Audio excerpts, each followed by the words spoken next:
War Room Nation, what's going on? Welcome to episode 224 of the greatest podcast since Al Gore invented the internet. In this episode, we talk about the NFL season and what's going on with the Seattle Seahawks. We also have our big NBA season preview, so make sure you take a listen to this and let us know what you think about all of our picks for this upcoming NBA season. Again, this is episode 224. Sit back and relax and enjoy the War Room. Peace. Blog Talk Radio.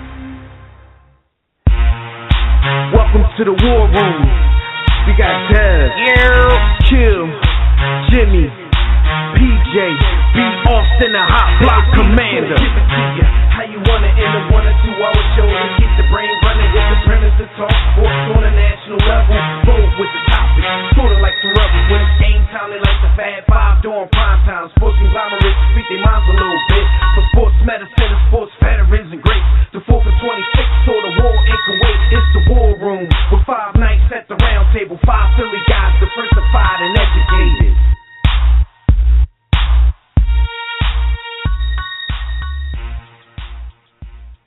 What up, sports fans? You are once again live in the War Room, brought to you by War Room Sports on that WRS Podcast Network. I'm Devin McMillan, and I'm here at the round table with the homies, Jimmy the Blueprint Williams and B. Austin. The World Series is underway. The Seattle Seahawks, they're imploding right before our eyes. And the NBA season is less than a week away, and we're going to try to discuss it all in the next 2 hours.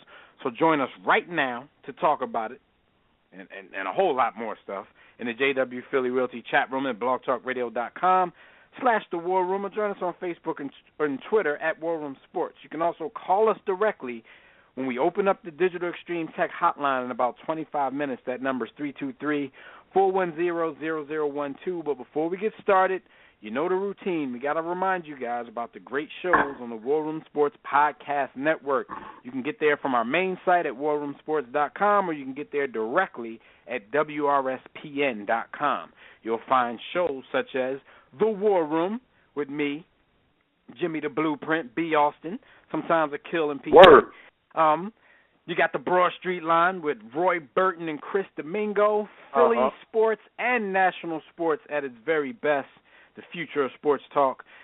Sports Trap Radio with Brandon Pemberton and Anthony Green, and After Further Review with the Mayor, and a whole lot more. You can check out the listings also on fatsradio.com for airtimes of your favorite WRSPN sports shows, including our show, The War Room, which airs Sundays and Tuesdays at 3 p.m.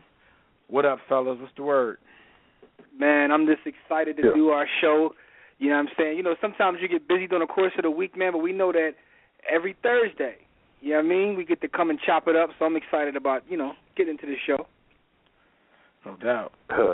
Yo, I've been working as a Subway sandwich artist for the last 8 years of my life, so this takes a lot of pressure off of me, having to touch a lot of meat that I don't want to touch. Pause, no saying, got cut. Okay, he got cut, no saying. So this is my stress reliever, and I'm hoping that we can knock ESPN off the top of the hill and one day be the billion-dollar worldwide leader in sports. But if we don't, yo, I just love you brothers, yo. No doubt. Sentimental dude. Love y'all, love what we do. So let's get started with what we do. Anything interesting happened this week outside of the sports world before we get started? You said outside of the sports world? I mean, you know, there's a lot of things going on. Gas prices down. Everybody's scared of Ebola. You know what I'm saying? ISIS knocking people off. I mean, something. Man, speaking of that, I got gas for $2.89 earlier. Yo. The funny part is, we're running around acting like that's cheap when, you know, $2.89 is still very expensive for gas. But the way they've been hitting us in our head the last 5 years or so. Yo, do y'all remember, I'm gonna get on, around the time we first started driving, like, a tank of regular was like 90-something cents? Like, yeah, I remember. I'm going to get on my showing our Illuminati right now, B. builder. I know. My Illuminati. I'd like to recall that last statement. My Illuminati Bilderberg group. Yo, there's so much oil in the U.S. and in North America, period, and they've decided that they no longer want to be an importer and they want to be an exporter. So the mandate has been laid down. The traders understand what it is. We're at economic warfare with China and Russia because they got a lot of oil too. But the U.S. wants to be a seller and no longer a buyer. So in order to do that, they got to bring the price down so the rest of the world can afford to buy these refined products. So just a little lesson just like in when you sell it. economics. No, So we'll see how. It's just like when see you how move long. See how long we'll get these prices. I hope they keep going down. Everybody does, of course. Oh, also outside of sports, I showed you brothers earlier. I came across a picture of a lot of celebrity females without their makeup on, yo. And I know that's not below average. average. Me. Yo, Below average. Salute to Alicia Keys. Even though her face looks like pepperoni a little bit, she's the only one that was semi-cute out of that whole list. No, all hold of up, them look though. like. You know what? Yo, out of all them, and this is just my opinion, I think Ashanti looked the best without the makeup, yo. Because, first of She all, was number 2 to me. Tamar, Because Ashanti looked average with it. Yeah, that Tamar might be looked true. like she had. That might be true too. saggy She didn't really change that ass much, so that might be true too. But but the rest of them though, like Yeah. It was a little bit frightening. Yo, somebody told me before, man. Tamar was the one down in the corner, right? Down in the left-hand corner. Yeah, the bottom left, yo. Yo, she looked like Lady Death, yo. If you'd have widened that picture out, she was taking a couple souls. That's why she was smiling. She was like Death. Somebody told me before, there's no such thing as an ugly person in the world, just a broke person. Because when you got bread, you can upgrade them looks. Make yourself look however you want to make yourself look. All right. Well, y'all know how we used to go. Looking at photos like that, you would insert the Ebola jokes here. But this was way before Ebola was this scare here in the United States, so we can't use that joke anymore. You know what I mean? So, well, let's do use your what the imagination. office says.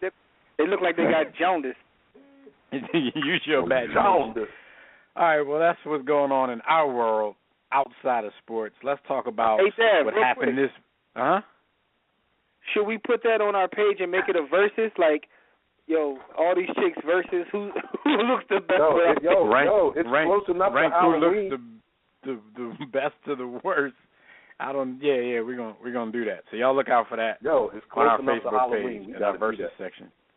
Yeah, that'll be in honor of Halloween. You're right.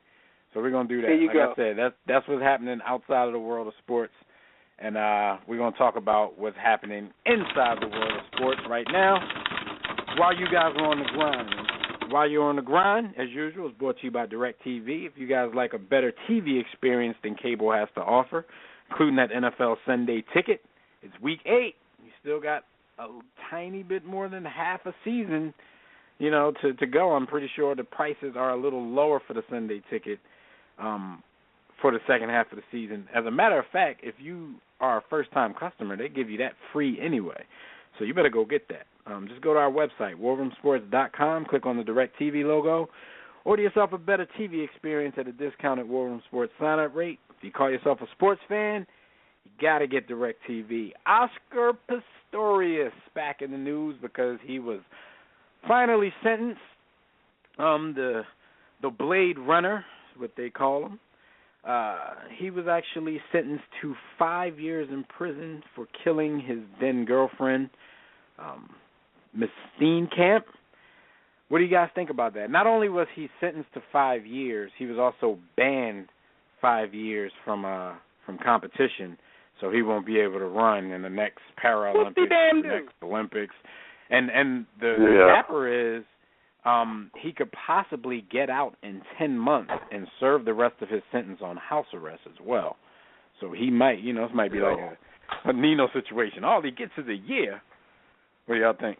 As you know, I was a very big little Tink fan. I love the story, and I came on the air on War Room Sports and played myself a little bit, and y'all made fun of me for playing myself, as you should. So now I've completely reversed course 180 degrees, and I was trying to root for him to get the electric chair, but I don't think they have that in Australia, because, he took somebody's life, yo. In South Africa. South Africa. in Australia. Yeah, same difference. Y'all act like it ain't in America. But yo, I'm trying to see dude get the electric chair. Yo, somebody's life is gone. Like their life is gone. My man blew her brains out, and he's gonna get out in 10 months. Yo, I'll be the first to tell you I am a law-abiding, honorable citizen. I have no felonies. But, yo, if he gets out in 10 months, I've done more jail time than Oscar Pistorius. And he killed somebody. Like, are you for real? You talking electric chair and that kind of stuff. I mean, there's still some context, a story to be told around the circumstances, whether we believe it or not. There was a story. And over there, all you got to do is convince one person. You don't have to convince a jury of 12. 10 months. I'm not saying that I believe him. I don't know if I've dug deep enough to actually make a distinction of whether or not I believe his story. But anybody out there does believe his story, then he didn't kill her on purpose. Obviously, B. Austin doesn't believe that story because he wants this man to get the electric chair. But, yeah, her family doesn't seem to be that phased. Like, you usually hear things like this, and the family's upset. Her mom basically said that she believes that justice has been done. So, well, I don't know. Maybe they do believe the story over there. Listen, man, all I got to say about this is, like, I agree with you, Dev. I haven't dug too deep. I mean, either way, he's a Fruit Loop dingus. Even if his story is true, the fact that, you would react the way he allegedly did and, murder that young lady is still out of control. Yo, the justice system is broke worldwide. That's another thing because we know it's broke here in America. I mean, you talk about 10 months. Yo, people have done more time for one joint in this country, and they're not hurting anybody by smoking one joint. And even if you believe marijuana does hurt, they're still hurting nobody but themselves, yet have done more time than someone who took a life, whether they did it intentionally or not. Someone's life is now over. Yo, ain't no coming back from that. So the justice system is broken more places than America. I saw you say that he only had to convince one person. I thought that was weird, too. That was the first time I saw something like that. It was like 3 judges on the panel. So that was kind of crazy looking. But, yo, man, this whole story it just stinks. Like I'm saying, her mom said justice, she thinks justice has been done. One of her friends just said, I really don't think any of us will heal anytime soon. There will always be questions. And the judge, her explanation was, and I quote, I am of the view that a non-custodial sentence would send a wrong message to the community. And then she said, on the other hand, a long sentence would not be appropriate either, as it would lack the element of mercy. So over there in that court system, they thinking about mercy. Like damn, I might have to move. What? I mean, I don't plan on getting in trouble, but if I do, they talking about mercy rules over there. So, this is the Little League world, man. FOA. I know. All right, so your man gets 5 with eligibility to come home after 10 months, and I'm pretty sure he will because he's going to be on his best behavior. He probably won't even be in general population, so he's going to have time to make friends with the guards, and they're going to give their recommendation that he was on his best behavior. So I see him getting out in 10 months. Mike Tyson, y'all man, our man, War Room Sports' favorite boxer of all time. He's fighting crime now. He's no longer fighting opponents. He's fighting crime, but it's in a new cartoon series on Adult Swim on the Cartoon Network. The show is called Mike Tyson Mysteries, and he's going to do his own voice.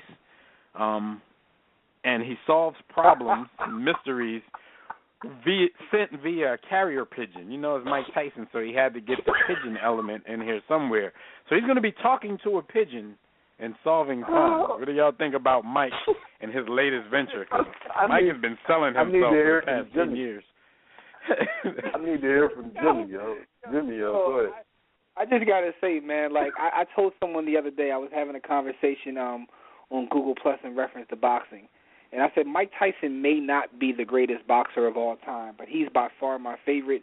And he might literally be the most entertaining athlete of my lifetime. And a lot of it wasn't meant to be entertaining, but, nonetheless, between, his interviews, things that he's done outside of the ring, even things that he's done inside the ring, and things he continues to do even long after his boxing career, no one has been more entertaining than Iron Mike Tyson, man. He's the greatest entertainer of my life, One of the Mikes, man. Jackson or Tyson was the greatest entertainer of my life, man. He continues to keep me amused, man. It's not even intentional. Yeah. If this were anyone else, we would probably be letting them have it. We would be clowning them, Paul. We'd be killing them.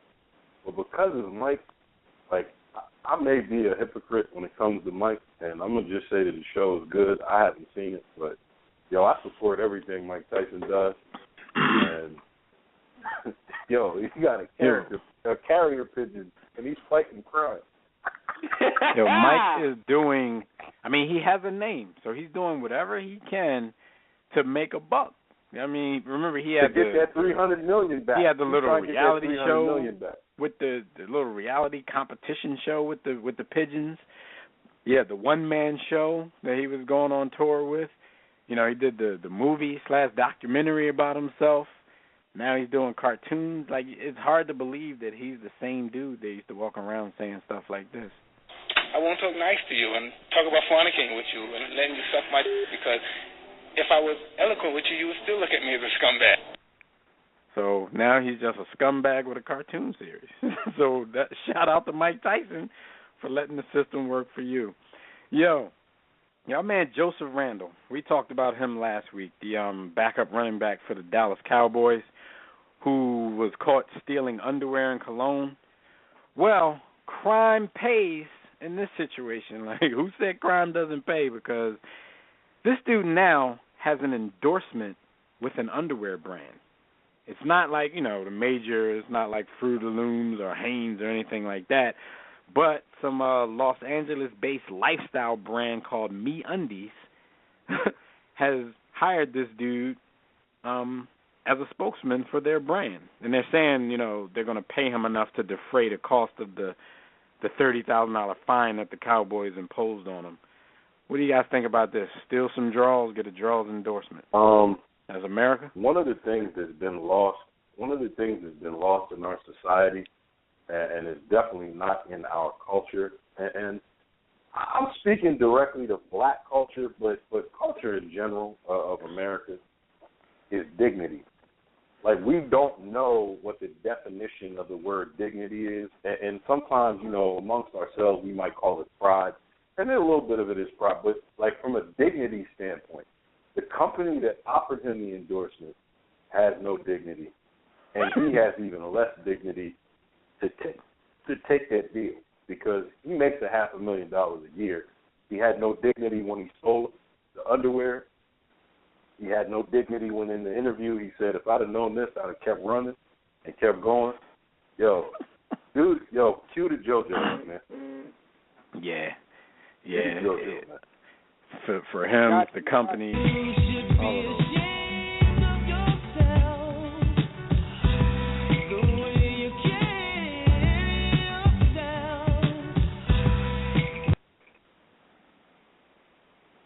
Yeah.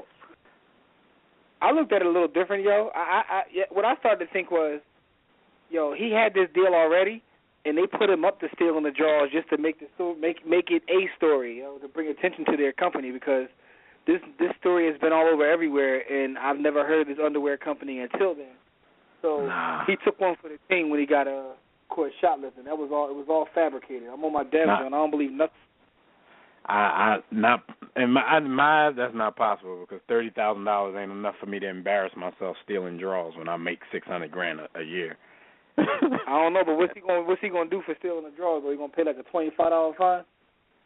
It's the embarrassment. It's not the fine. It's very embarrassing that you actually had to go sit in a holding tank and post bail because you were stealing draws, and you make a very good living.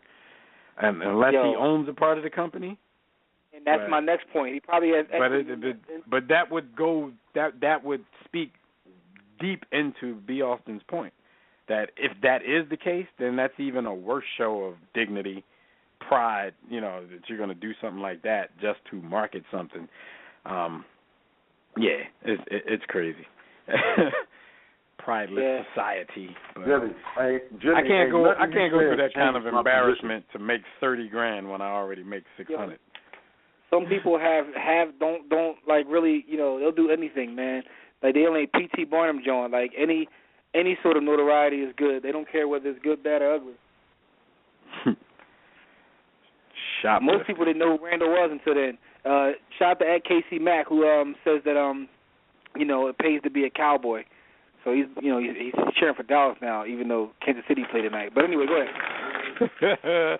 I don't think this has anything to do with it paying to be a Cowboy, but if that's the take you're gonna have on it, hey, go Cowboys. All right, so JoJo for him. Monet Davis, she's back in the news. She actually has done a Chevy ad, but found a way to skate the system, and she will still keep her amateur status, and, eventually one day will be able to play collegiate sports. She appeared in a 60-second commercial for Chevy that basically recapped her summer, and she was paid for the appearance, but she was paid in a trust, so she really didn't get money right up front. So they found a loophole in the NCAA rules. Is this going to start a trend for, especially for people who are already in school? We have Todd Gurley, we have, the whole Manziel situation, we have the Jameis Winston situation where they're getting paid basically for their signature, for their likeness and things like that. Will this be the new thing where people do this and ask to be paid in a trust so they get it when they're out of school?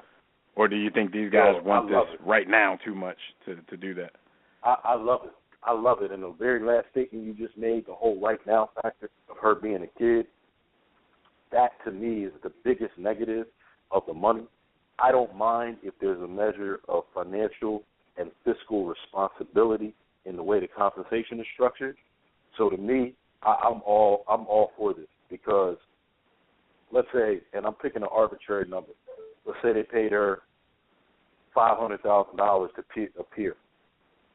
She's X number of years old. I don't know exactly how old she is, but if they say, all right, we've created this trust, 40% of it must go to her. Oh, she's 13? All right, so 40% of it has to go to your college education, and the remaining balance of it is paid to you when you graduate school. And this is me arbitrarily picking. This is completely conjecture, folks, so it could be some total other stuff. But if that's the way it's going to be structured, I'm all for it. I respect it. I think it's a great way for athletes and even celebrities at a young age to begin capitalizing on their star power, but utilizing the gain, the compensation in a fiscally and financially responsible manner. So I like it. I'm all for it. Great deal. Great deal. When you give it to them right now, she's going to go, it's 13, 20, 21 even, 23. That's too young. What would we do with $500,000 at that age? I mean, I don't know if a commercial's paying $500,000, but I don't. That's not really the whole point of what she would do with it now. Is basically the fact that she kept her eligibility throughout this all. Even though a 13-year-old, like, your eligibility shouldn't even come into question. Like, what if she was like growing up? What if she was like Rudy from the Huxtables or something? She played on the show. I picked that because I'm actually watching the Cosby Show on my monitor right now. What if she was like acting or something like that? Like, would she not be able to play a sport because she acted with Bill Cosby in a sitcom? Like, the rules are stupid, and we know it. Yeah. No, the rules are stupid, but it's all about that whole thing called amateur status, and it's a bunch of baloney. I understand why the rule came into play. I mean, it's all part of the big scam they have going on. First thing I thought when I saw the commercial, I turned this into mind like, yo, how'd she keep her eligibility? Then I saw the article you sent me, and I was like, okay. Because I thought that's the first thing I thought as soon as I saw it, because I'm like, I heard that Spike Lee was doing a commercial for her, because Spike Lee allegedly is the one that shot the commercial. Yeah, he did. Because he was in Philly, and they made a big thing about him in the paper. He was in the town for a while. But, so I thought about that. Then I was like, well, is this the can of worms that's needed? Because it looks like the momentum, even though it's slow, is moving towards something changing on a collegiate level, and this could be part of it. I mean, this could be something that they point to, like, look, it's in a trust. I'm not really being paid, but it's being paid. And we talked about this before, because something has to be done. I'm not smart enough to figure it out because there's so many moving pieces in terms of paying athletes. It's not as simple, and we all know it's not as simple as, hey, just pay him and don't pay them. But that's why they make the big bucks, and that's why they've been stealing the big bucks for this long. Figure it out. But I think it's going to be interesting. Someone else is going to test this, and they're going to, point to this whole matter right here. Yeah, I'm smart enough to figure it out. I just told them that I'm too expensive, and they wouldn't cut the check to let me figure it out for them. Understood.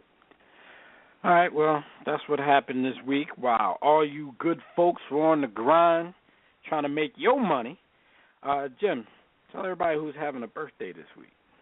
Yes, sir. Yes, sir. Yo, quick question. How much are the Cowboys going to beat the Redskins by Monday night? I'm trying to do my pick-em real quick. But anyway.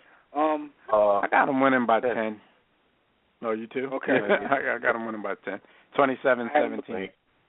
Okay, just asking. Just want to see, you know what I'm saying. Anyway, the birthdays are brought to you by Digital Extreme Technologies.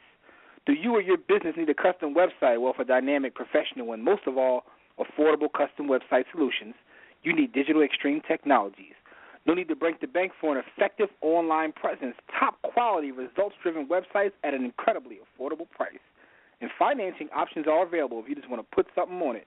Go to digitalextremetech.com or call 267-205-4203. And if you want a discount, remember, War Room Sports sent you. Let's get into these birthdays. It's my birthday. Yay! Hey, yo, for those in the pick'em, don't forget to put y'all picks in, yo, because I don't want no excuses when come back, because I'm coming from the dead. I'm like, I'm making moves right now. Yo, I think that person in first place, though, Jim, I think they got the Grays Sports Almanac. Cause, They be like 14, 13, 15 every week. Like, they got the Almanac. They went back in the DeLorean and met Biff's grandfather. I'm going to find out who that is and, like, yo, let's go win some real bread because they've been killing it over the first, 7 weeks. They, you know what I mean? The work they put in is immaculate. So shout out to you, whoever you are. You know who you are. Anyway, the birthdays. Your man with the long socks, Keith Van Horn, turns 39. He was once the great height. He was pretty good. Yeah, Keith was good. Yeah, he was, he had the SOFT moniker. High. Yeah, if he was picked like 18th in the draft and he had his career, he'd be like, he had a pretty good, I think for his first, at least the first half of his career, I think he still lived up to the pick. But I don't know. Maybe he didn't because he couldn't carry a team like early picks did back then. But he was pretty good. Weber could carry a team, but you ain't heard that. But I'm going to sip this tea. But all I'm saying is this, though, right? A lot of times we're so spoiled because we look at the greats that we watch play, you know what I mean, Isaiah, Mike, Magic, AI, and we grade everybody based on that. Like, if you don't put up 30-8 or 20-10, then you're not good. Fact of the matter is, my man was had a solid career, double figures, and you know what I mean, double-doubles, so. Yeah, he was 18 a game at one point in time. He was 18 a game. That's what I'm saying. 18 and 8, 18 and not 18, 18 and 7 or so. Yeah, but you hear the average fan poop on somebody who puts up 18 and 7. They be like, garbage. Like, really? Shoot, his second year he averaged 20 and 8. He was balling. His career average is 18 and 8. So that's what I'm saying. Good career, man. I'm sorry, I'm looking at that per 36. But we spent a lot. His career average is 16 and 7. My bad. Go ahead. That's still not bad. Like if you got a second or third option putting up 16 and 7, I mean, it's not bad. It's not easy to do in the league, man. Yeah, second year anyway, he was 21.8 points, 21.8 points and 8.5 a game in his second year in the league. Van Horn was a baller. I think somebody scared it out of him. Go ahead. My man Terrence, as an example, my man Terrence Ross from the Toronto Raptors scored 50 in the middle of the season, and then he never scored again, and he was completely healthy. My man said, I'm done. I just want to show y'all I could do this, but I'm done. Yo, anyway, Al Leiter turns 49. Okay, Mike Al Tomczak. Leiter. You remember Mike Tomczak turns 52. Keeping it the quarterback. Doug Flutie turns 52. Damn, Doug Flutie. Oh, and Pele. Comparable. 74. Pele. Yo, man, what's your greatest Doug Flutie memory? Is it college or pros for Doug Flutie? Doug Flutie? Well, yeah, his most exciting stuff came in college. His pro career was just, this little dude refuses to go away, no matter how much they don't really want to play him because of his size and whatever. Like, he wouldn't allow them to deny him. So that's my thoughts on Doug Flutie. He used to have good games, and they used to be mad about him having good games. You know what I'm saying? GMs used to be angry when a game to your team, and the coach come to the press conference mad, like, why you win them? He was like Tim Tebow, but better. Better. Yo, Dev, Casey Mack said, by the way, he's in third place in our pick'em pool. He wanted to put that out there. You know what I mean? He got a humble bragging. Shout out to Casey Mack with the humble brag. I see you. I'm looking at him now because I wanted to give a shout out to the person we didn't know, Speedy BR. Whoever that is, you're on pick'em steroids right now. We're gonna find you out. We're gonna test you. We're gonna test you. Speedy BR is gone, yo. 14, 12, 11. Yo, week 3 he got 15 right. Come on, son. Yeah. He missed one game. Week 3. I got 14 in week 3. Week 3 was kind of double figures for everybody. I think that was the easiest week. But 15 though? Come on, dude. We're going to find out. You're on this pick'em growth hormone. We're going to get you. We're going to find you. All right, so before we get into this college football stuff with Fred Perdue, I'm going to just let you guys know, as usual, you can check out our website at warroomsports.com. While you're there, be sure to sign up for the War Report. That's our weekly newsletter. Click on the Contact Us tab to send us a message about our company, our show, or if you want to do business and inquire about sponsorship and advertising opportunities. For general inquiries, just email us at info@warroomsports.com. While you're browsing the site, click on the memorabilia tab, buy you a couple keychains, T-shirts, whatever, mugs. Click the blog tab to read our latest sports articles in the All Fair in Sports and War blog. Then click the respective icons and tabs to like our Facebook page, to follow us on Twitter, to subscribe to our iTunes podcast, to watch our videos at warroomsportstv.com, or to listen to the network at WRSPN.com. And you can download the free War Room Sports mobile app on iOS and Android and get everything I just mentioned right there on whatever little device you have. Join the JW Philly Realty chat room right now during the show at blogtalkradio.com/The War Room. To enter the chat room, just sign up for a free profile on Blog Talk Radio. If you don't want to create an account, you don't have to. You can sign in through your Facebook and Twitter accounts. And while you're at it, just click follow. That'll get you updates and reminders about the show every week. We'll be taking questions and reading posts from Facebook, Twitter, and the chat room during the show. If you want to call in and speak to us, the Digital Extreme Technologies hotline is open. That number is 323-410-0012. Press 1 when prompted. If you're already listening from your phone, just press 1 if you want to talk. So let's get into some hot topics real quick. Just some mentionables, and then we'll talk to Fred Perdue, and then we'll get into some NFL and NBA talk. So, Jimmy, hot topics are brought to the good folks in War Room Land by. The hot topics are brought to you by Audible. If your schedule is too hectic to read as much as you want, try audiobooks and kick back and let someone else do the reading for you. Go to audibletrial.com/warroomsports. In no time, you could be listening to the latest bestsellers, hands-free, stress-free, while getting other things done. I'm listening to that Michael Jackson Inc. book, which is an amazing book, which explores Michael Jackson's business moves he's made throughout his life, and you'd be surprised a lot of the things that he did behind the scenes. So that's what I'm rocking with now. After this, there's a new Michael Jordan book out. I want to listen to that so I can get some more ways to slander him. Even if the book is pro-Michael Jordan, I'll find a way to twist it. So anyway, with that being said, go to audibletrial.com/warroomsports, and you can actually get any of those books or thousands amongst thousands of other books for free. You get a free trial, so check it out. Booyah. All right, World Series check-in. Giants and Royals are tied at 1 game apiece. Seems like they're just taking turns teeing off on each other. The Giants won game 1. 7-1, and of course, with the knee-jerk reaction of sports fans, this is what sports fans do. Everybody said the series was over. They walked in their house and destroyed them. Game 2, the Royals came out, righted the ship, got a 7-2 victory over the Giants. Shout out to the homie Casey Mack. He is in the chat room. He is a Kansas City Royals / Texas Rangers fan. So good luck to your bunch, man. I mean, we don't have much analysis on it right now because we're only 2 games in. I kind of want to see what happens moving in the first 4 games before we kind of get a view of where we think the series will ultimately end up.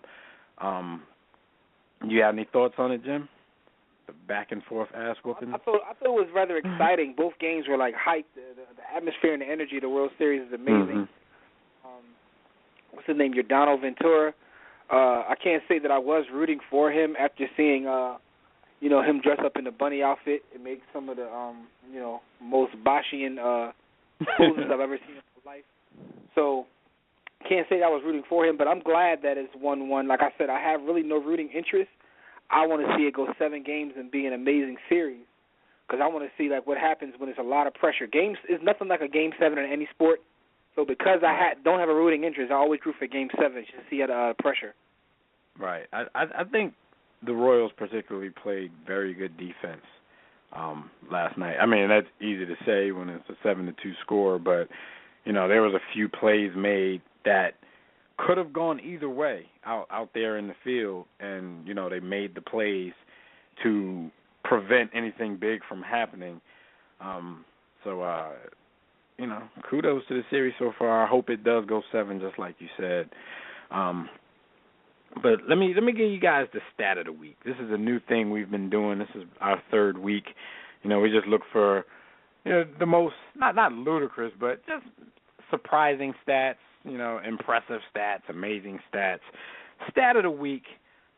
Did you guys know the Indianapolis Colts, for all the talk about the Philadelphia Eagles and how fast they run plays and how many plays they run per game, the Indianapolis Colts have run 60 more offensive plays than the next team in the NFL.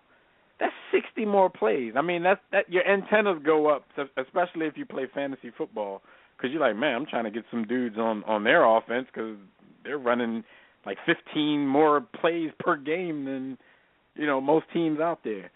And it's not because they're not running a hurry up or anything like that. I mean, you have to give credit to the defense. You have to give credit to their 3rd down efficiency, like they're staying on the field longer. They're finishing out these drives. They're scoring touchdowns. So all of that goes into that. But that's kind of amazing. Would you guys agree? 60 more offensive plays than the next team?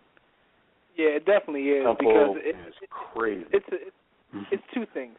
They're picking up 3rd down, and the opposing team isn't. So their defense is getting them off the field, but it seems as though they have extended drives. And a lot of that is due to luck. I mean, when you watch them play, he's one of these guys that can run, and you don't realize he can run, but he runs at the no pun intended. A lot of that is luck. No pun intended. It really is luck. Andrew Luck. No pun intended. You're right about that. Is that as well as the Ahmad Bradshaw and how he's fitting to that offense? Because when you watch them play, they definitely pick up a lot of 3rd downs, and their defense is kind of unheralded. Everyone gives Luck all the credit, and he deserves a lot of the credit. But their defense has been making plays at the right time. So they get you off the field, and they stay on the field. But that amount, that number, I didn't know until I saw you pull the stat up. I'm like, damn, I didn't realize it was that bad. But, shout out to them. I mean, it's why they started off slow, but right now, they look like they're one of the best teams in the league. Yeah, they definitely do. Yeah, I think you capped it off. Defensively, they're a surprise a little bit. I didn't expect them to be that stout defensively. They've got can I call my grandma, aka Vernon Davis' little brother? He's rounding into a top tier corner. Not going to use the cliche shutdown, but he's very quality. And the other guy on the other side is just as good, if not better. So they've got a decent defensive backfield, and their front seven gets it done. So I think, like Jimmy said, they're able to stop teams to match the fact that Luck and the boys, and I got to apologize a little bit to T.Y. Hilton because I always keep on you and crap on you. You smashed him. You crapped on him. But your route running has improved drastically. You're no longer just a gangbanger with speed. You've been hanging out with my man Reggie Wayne, who was taught by the great Marvin Harrison how to run routes, and you've picked some things up, man. So I'm impressed. They're stout, man. They have Andrew Luck, man. It's not fair. They go from Peyton to Andrew Luck. It's not fair. That dude, Andrew Luck. All right, so that's our stat of the week. But now we're going to get into a little bit of college football. You know, we had the great game last week between Notre Dame and Florida State. So, we're going to talk to our War Room Sports college football contributor, Fred Perdue.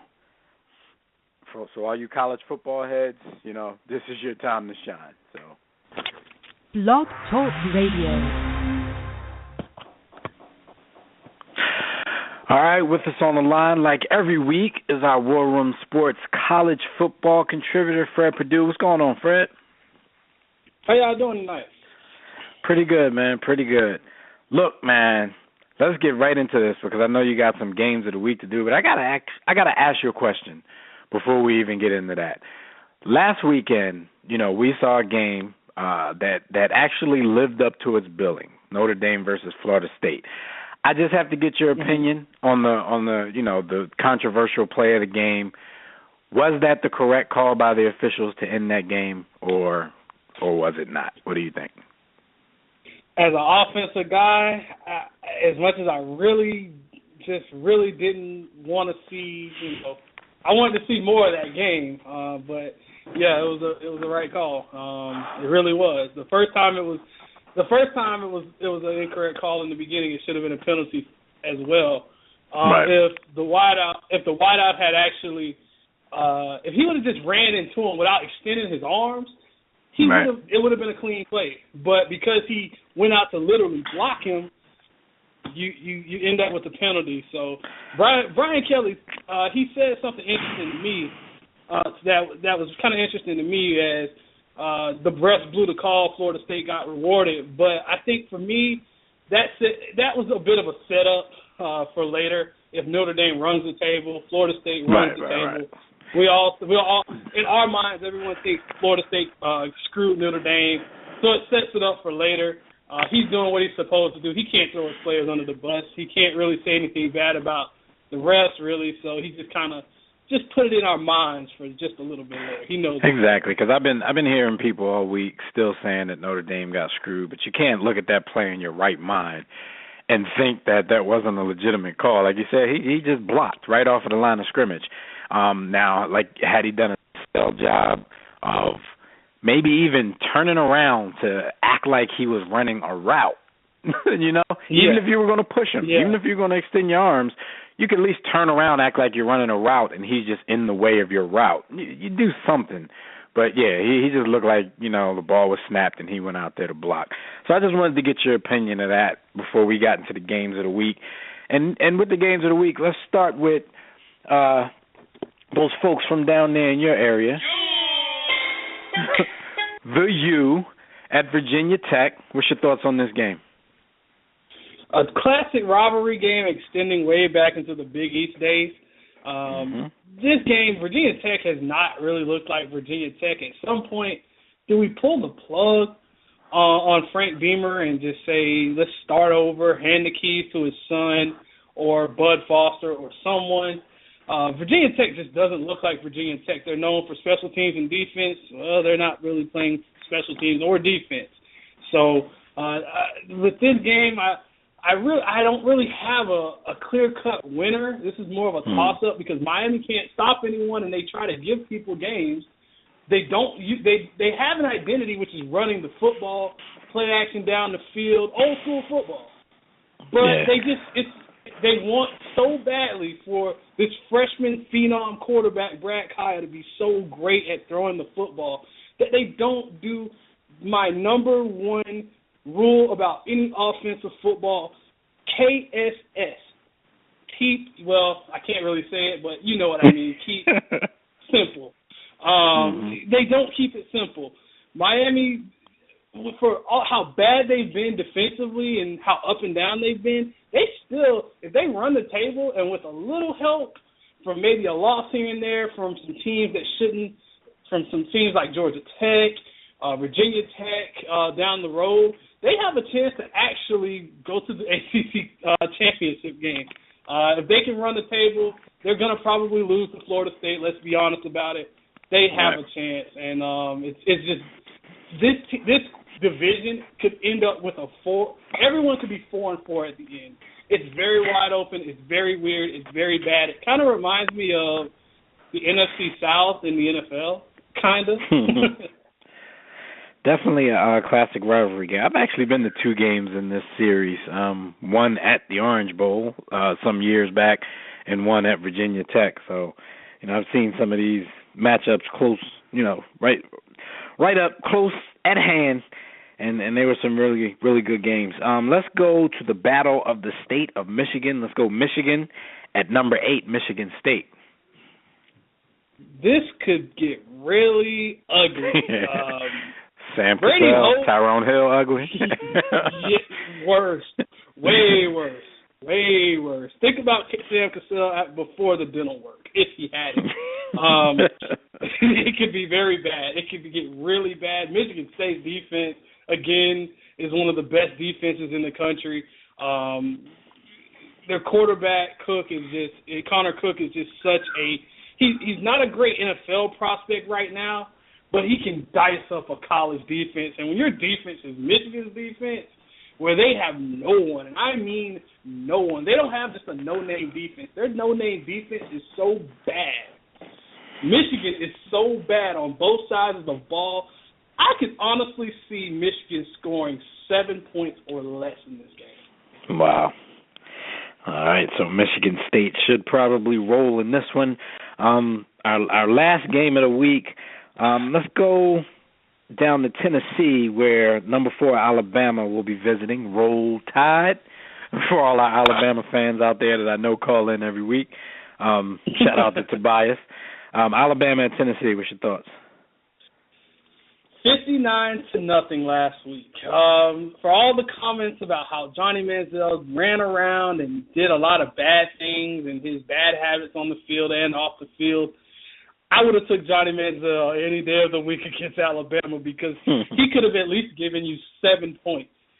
59-0? You couldn't give me a field goal, a safety. You couldn't even score on your own. They could to think how quickly Texas A&M got humbled from week 1 till now. They've been humbled, and they couldn't even score on themselves. And it was just bad. I think Nick Saban and the rest of that team, after that 1-point win and how sloppy they played at Arkansas, it could get real bad again for Tennessee, who got slaughtered in the second half by Ole Miss. A pretty good on and off Ole Miss team. By the way, shout out to Bo Wallace at Ole Miss. He reminds me so much personality-wise of Jay Cutler. You know, when you have a quarterback like Jay Cutler, that's an inside thing. But when you have a quarterback like Bo Wallace. But no, nonetheless, Alabama should roll in this game. Blake Sims, he's on when he's at home. The thing about Alabama, they're going to run the football. Amari Cooper is better than anyone on that Tennessee defense, and I think Alabama woke up. You should never wake up a sleeping giant. They up now. All right, I got 2 situations I want to ask you about, but before I do that, let me get your top 5 selections right now for the Heisman Trophy. If it ended right now, who's sitting on that on that front row? Dak Prescott, quarterback, Mississippi State, been very good all year. Has a little Tim Tebow factor to him. He's not the religious figure or any of that, but he's just putting up big numbers. Randy Heisman, trophy winner, Jameis Winston, when he's on. Reference last week. Second half. He's a second-half guy. Forget all the stuff off the field. On the field, this guy's a beast. Marcus Mariota, quarterback, Oregon. He got his tackles back. He got a better O-line, and, well, you saw what happened, and we don't have to reference that much. Todd Gurley, Georgia running back. Regardless of the suspension, I think if he is able to come back at some point this season, he's been the best running back all year. I have to give it to him. He's just been so good. And just something completely out of the blue, quarterback Jake Waters out of Kansas State. Yes, I said it, Kansas State. He's been. If you haven't watched the Kansas State game, go back and watch the Kansas State game against Oklahoma. He was a masterful quarterback. He managed the game. Bill Snyder has a way of just coaching those guys up that no one expects to be good. He does his job, and I think this is the type of guy you're going to want. Maybe as a developmental guy late in the draft next year, no one will talk about him. He'll be your Connor Shaw or Tom Savage, whoever. He'll be that guy. But he is a guy that should stay on your radar. All right. Speaking of coaching him up, Will Muschamp. I see a lot of reports saying that this guy might be coaching for his job this week. What's that hot seat like for him right now? Let's see. On a scale of 1 to 10, and 10 being so hot he can't sit on it, it's on fire. First off, I'm thinking like 13, maybe 15. No, the heck with it. It's so hot. He's gone, man. It's getting to the point when, and you have games against Florida State left. This season's over for him. Jeremy Foley, their AD, says he's going to keep reviewing it, but what else do we need to see? Their offense has been just a mess. He's had 3 offensive coordinators in 4 years. His quarterback's been hurt. He's switching in and out quarterbacks. No identity on offense. They bring in this offensive coordinator from Duke, and they think he's going to be the guy. That offense still hasn't moved. You have all these great recruiting classes, and they do nothing for you. Yes, he can coach up a defense, but who cares if you have a defense if you can't score? So I think it's done. Then in a great scenario, I had a conversation with a couple people, and we came up with a fantasy scenario. Steve Spurrier comes back. Wow. Just work with you. Steve Spurrier comes back for a couple years. Yes, the prodigal son returns. So Urban Meyer comes back. Dan Mullen comes back. Tim Tebow's the offensive coordinator. This is just in a world of fantasy. Tebow, he's also the chaplain on the team. I was about to say he got to have some kind of role in the church. So you have all of that happening, and when Steve Spurrier retires, he's the AD, and Urban Meyer comes back to help out this team. Dan Mullen comes back. Charlie Strong even comes back, and they just assemble this super coaching staff. I don't think it'll happen, but anything's better than Muschamp right now. Dream staff. All right, so the situation that we've been talking about for the past few weeks, I mean, really off and on, something pops up. We talk about this all year, but what's the latest with Florida State and famous Jameis Winston? As long as he keeps winning, things are going to be great. When he starts, if he just happens to lose and things go down the hill, we may have a different storyline. But for right now, he's winning, and as well as anyone else, winning cures all. So yep. I think with that, I think Jimbo's trying to spin the story other ways. And for me, I admitted something, and I rarely admit this, but I think Florida State they have championship written all over them. I said that last week after they beat Notre Dame, because they just find ways to win. They have traits. They have traits like those Alabama teams, those Florida teams, even those back in the day Miami teams that were really great, but they would find themselves in close games week in and week out, and Jameis was saving them. As long as if they can find a running game, they find a running game at all, look out. That's how it is for them. It seems like everything's not coming as easily as it did last year, but they're proving to us that they're tested through adversity. So, I think everybody's starting to come back around on these guys because, I know you are, I know I am. So we'll see how it plays out. So, all right, as usual, thanks for joining us and talking a few minutes with us about college football. Let everybody know real quick where they can find you on the internet during the week when you're not, talking on the War Room. Well, you guys can catch me on Twitter, talking college football and the NFL. I don't do the fantasy football thing too much, but I even dabble in that a little bit. F Purdue Sports on Twitter. You can always catch me on Field Vision with War Room Sports. And I'm working on a little project here called collegefootballextra.com. That'll be up in about a week or so. I think that's going to be something fun. I think that we'll have going. All right, F Purdue Sports on Twitter, everybody. And like you said, just go to WarRoomSportsTV.com. Check out the latest episode of Field Vision. You can check Fred talking NFL football with us as well. So, all right, once again, brother, it's been a pleasure, and we will speak to you next week. All right, thanks, guys. All right, bro. All right, Fred. All righty then, Fred Purdue, collegefootballextra.com, WarRoomSportsTV.com, F Purdue Sports on Twitter.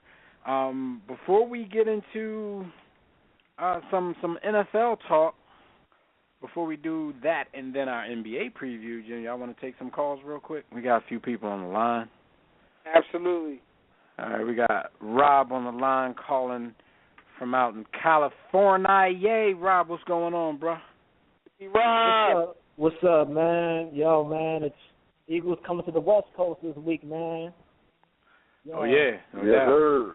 Yo, they were out there 2 seasons ago, man, and I came out there, I followed them out there.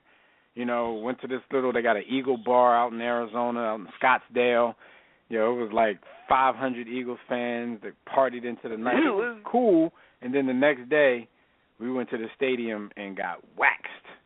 Kevin Cobb was chopping the Eagles defense up. Now we got to deal with Carson Palmer. He's a little better than Kevin Cobb. So what do you think is going to happen? Yo, it's the Heisman Trophy women. Don't forget that, man. Y'all talk about USC quarterbacks. Hey, this one's starting, all right? SC. So, I can't. Yeah.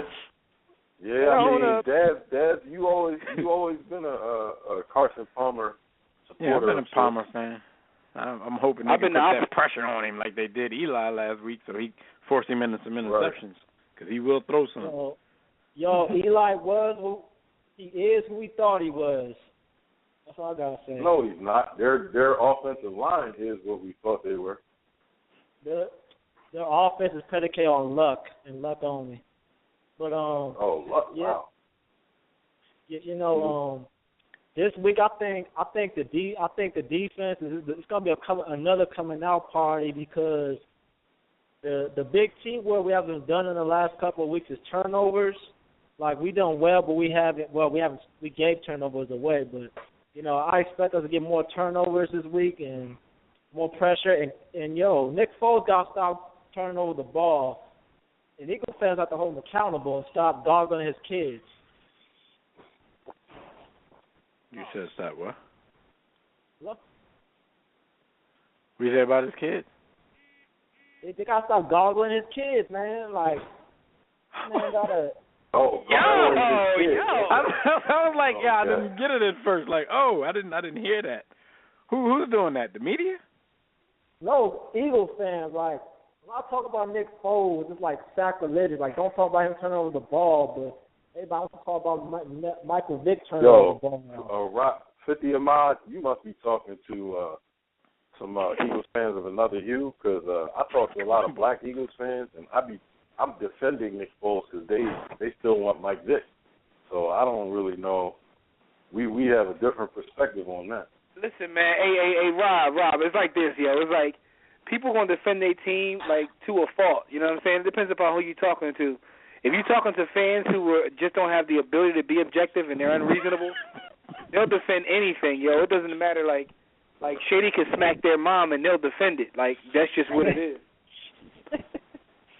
Yeah, I mean, yo, if Kobe puts up a stupid shot, I'm gonna call Kobe out. You know what I'm saying? Like, you know what I'm saying? Yeah. No, I respect that. I mean, and as you should. You know what I'm saying? I don't think Kobe takes the shot. Although I did see you defend Kobe, like, you know, times you shouldn't. But I mean, you know, I'm just gonna sip this tea. But all I'm saying is, you got to be objective when you talk sports, man. You got to learn to separate your fandom from what's reality. And some people can't do that. Some people can. Yeah, I mean, Nick Foles, he's a I need to see more. Like, I understand people. No, this is the first. Remember, this is the first season he has as a full 16 games. I need to see more. I need to see, is he worth the money? Is he worth Aaron Rodgers' money? You know what I'm saying? He ain't getting paid that. Damn, Aaron Rodgers money though? Like, you couldn't say like Carson Palmer money or you had to say Aaron Rodgers money? Like, no, I mean, just give him a chance to play, man. We'll see what happens, man. You know what I mean? Yeah, we'll see. Yeah, Carson Palmer maybe, not Jay Cutler. Nah, Carson Palmer maybe. He'll probably get Andy Dalton money. All right. But Andy Dalton saves points. You think so? What? You think Andy Dalton shaves points? Hey, man, you can't play that well in the regular season and just choke in the playoffs? Come on now. Why not? Deshaun Jackson do it every year. Ooh, what's wrong with him? You talking about Deshaun Jackson? Yeah, he do it every year. Play well in the regular season, get to the playoffs, and turn to the invisible man. Locked down by Keenan Lewis. By one person. Playoffs is a different beast, man. Defenses are keying on things that they know you do well. No, I mean. No, I get you though. Andy Dalton definitely need to step it up in the playoffs. That's why I don't think he gets the props he deserves, because people believe it or not, people talk about him as if he's a bum. Like, people are like, I don't understand how Andy Dalton got paid. I think Andy Dalton's a really good young quarterback, but he definitely needs to step his game up in the postseason. I don't think he point shaving. I think he's just terrible in the playoffs. He's just garbage. He is good. That's the thing. He is good, but why comes the playoffs and choke? That's like, remember Jake Delhomme. Jake Delhomme wasn't a great quarterback at all. He was a good game manager, but he wasn't a great quarterback. But when he got to the playoffs against the Arizona Cardinals, he played terrible. And Jake Delhomme is what Brett Favre detractors think Brett Favre is. Jake Delhomme is an interception machine. That's what he does. He throws interceptions. DNA off. Yeah, listen, man, it all depends upon how you look at it, because I could say the same thing about Jay Cutler and even the great Brett Favre. So with all that being said, man, we'll see what happens, man. Get this young man a chance to play. People are so quick to want to judge someone one way or the other. It works both ways. So let him play a season out. He hasn't played a season out, and as a matter of fact, his team is 5-1 right now. And it could be despite him, but like at the end of the day, man, let a man play a full season, then we talk about this at the end of the season, man. Rob, he man, making mistakes, but it ain't despite him. Oh, go ahead, yeah. We wrap to you next week, Rob. All right, man. Y'all take care and go Birds, man. All right, already know. All right, take it easy. Let's get the homie on. Roll damn Tide. Roll damn Tide. We got Tobias in the building. What's good, homie? Roll Tide. All I got to say is, whoever that was that went to that Eagles game and was hanging at Scottsdale, all I got to say is, hey, somebody lives in Phoenix, Scottsdale's a very lovely place to hang out at. And I'll leave it at that. Uh-oh. Yeah. I'll leave it at that. This is Dev. I forgot the name of the bar, but I'll let you know. It's like this giant sports bar, and for some reason there was like an Eagles bar on Sundays, and there was like a Michigan bar on Saturdays for college football. So I don't know. That must have been, the dude must be from Philly, went to Michigan or something. I don't know. Hey, that's all I got to say. First things first. I'll say this real quick. Yes, I know the NBA is coming back, and I hope Derrick Rose stays healthy, because let's be honest here. He had Kyrie Irving spinning around like a top the other night. I think he wanted to make a statement. Ain't hard to be in here. Yeah. Kyrie ain't that much of a defender, so. Yeah. But also he got most of his points against the backups also, for the record. But but everybody wants to hype this guy over the next coming of Allen Iverson or somebody. He's a good player, but I think people anoint him for winning the All-Star Game MVP and crossing over some bum from Detroit. But couple of things. Right now, I'd probably take John Wall over him, but that's just me. John Wall's a leader, and not the shooter, but he's a leader. But I say this. Now, although I know Danny Cannell, he hates Alabama, the SEC, He sounded the crazy person holding up the sign talking about the rapture is coming. My thing is, when is he going to criticize the ACC? I know he played at Florida State, but I hear everyone talking about SEC ain't this great. But Florida State goes through this rec league schedule every year because, let's be honest, besides Florida State, only two of the schools really even care about putting up a football program. But yet, they get this free pass of playing these scrubs every weekend. Am I the only one that notices this?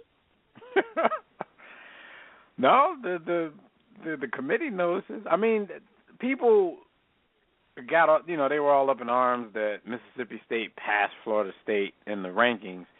And, I mean, that was a pure example of strength of schedule. Like, they don't really, in comparison, they don't really respect the schedule that Florida State is playing in comparison to a Mississippi State. So, a lot of people wanted to cry about that, but it is what it is. Strength of schedule. SEC is still a beast. I got two things real quick. First, the strength of schedule does matter because when you watch these games, this is different than SEC and everybody else. Most of the top programs in SEC always got to replace 8, 9, 10 guys a year. They're always young, and there's a grind.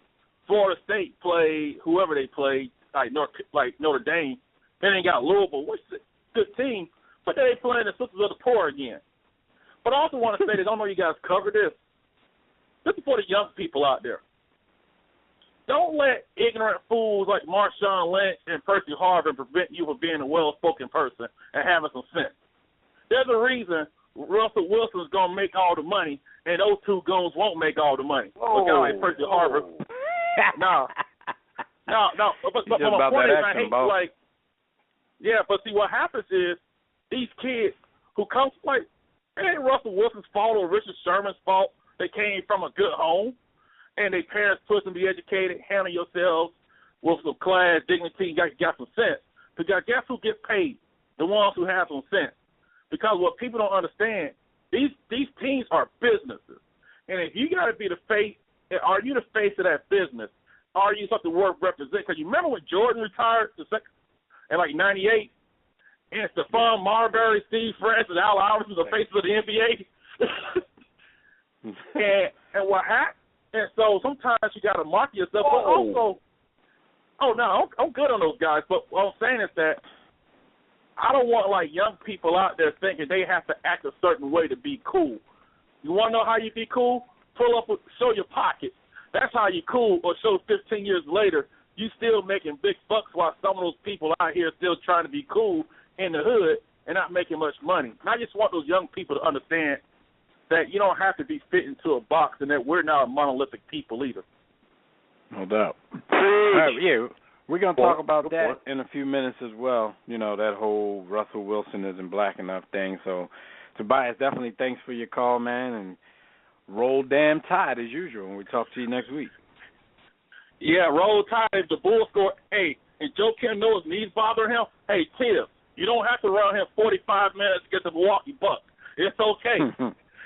You got to take it easy, man. All right. Take it easy, homie. Yeah.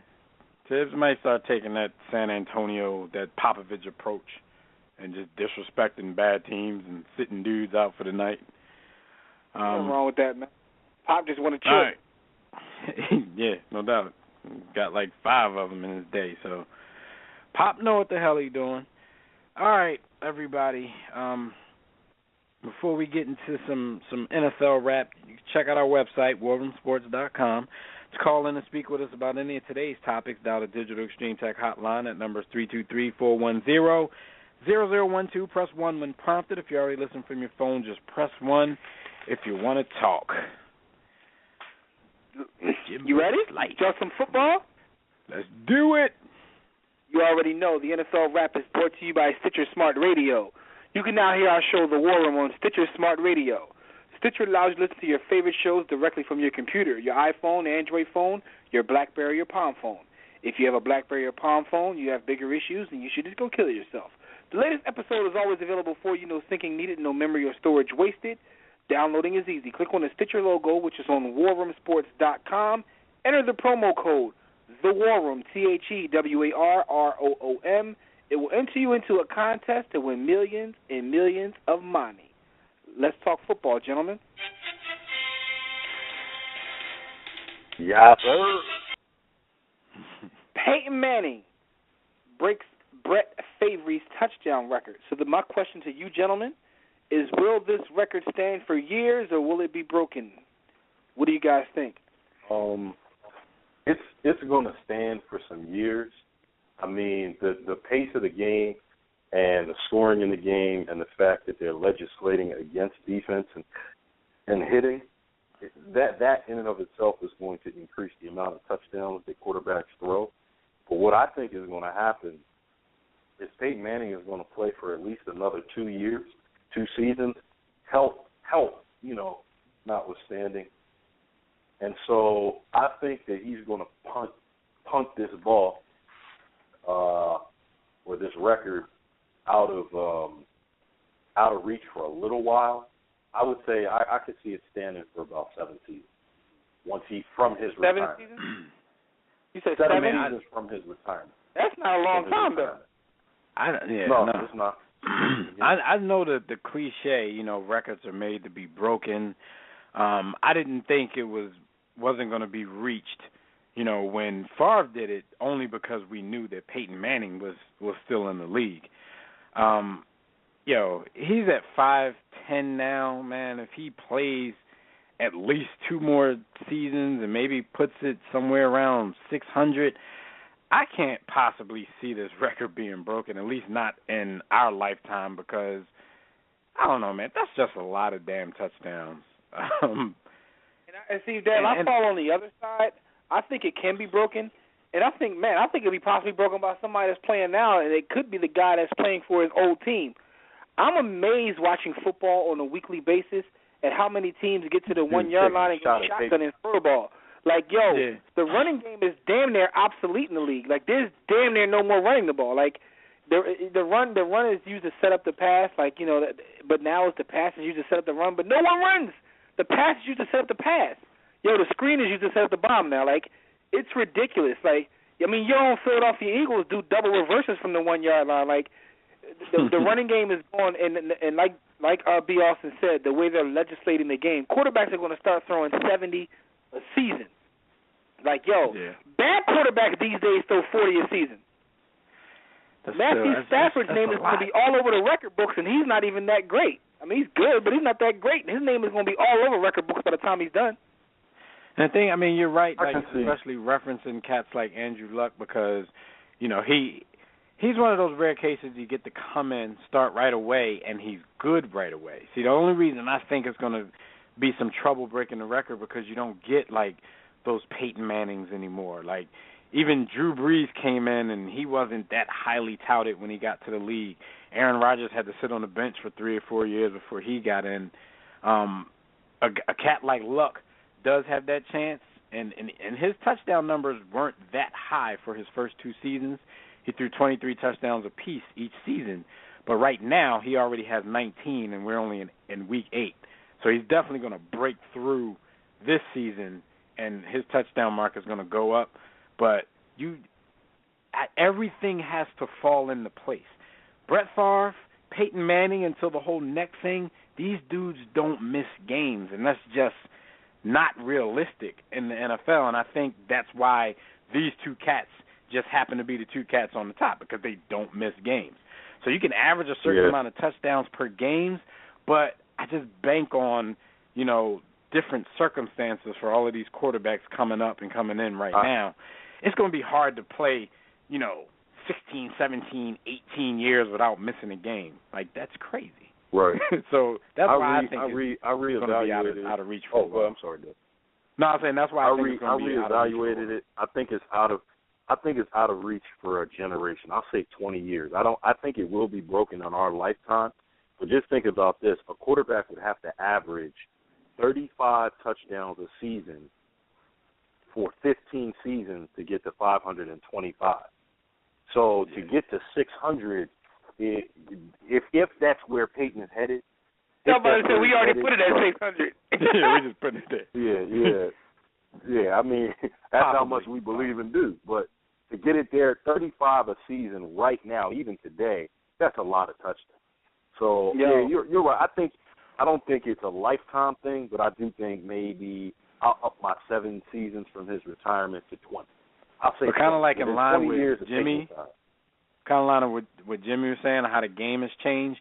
10 years from now, like, there might not be a such thing as a running back, though. They might just take rushing out of the game. And that's my point. Y'all are banking on like things like that. I'm banking on the game becoming softer. I think running the ball is going to be a penalty in about 5-10 years. Like, you get penalized because think about it. Like, more dudes take hits in the running game, so eventually they might just have to outlaw running in football.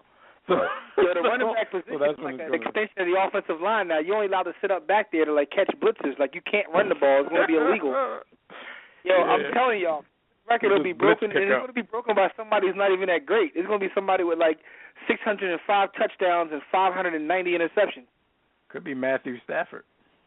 It's going to be Matthew Stafford. Why? Matthew Stafford, when you look at his numbers, he got his numbers are already better than some Hall of Fame quarterbacks, and it's just because of the time he plays in.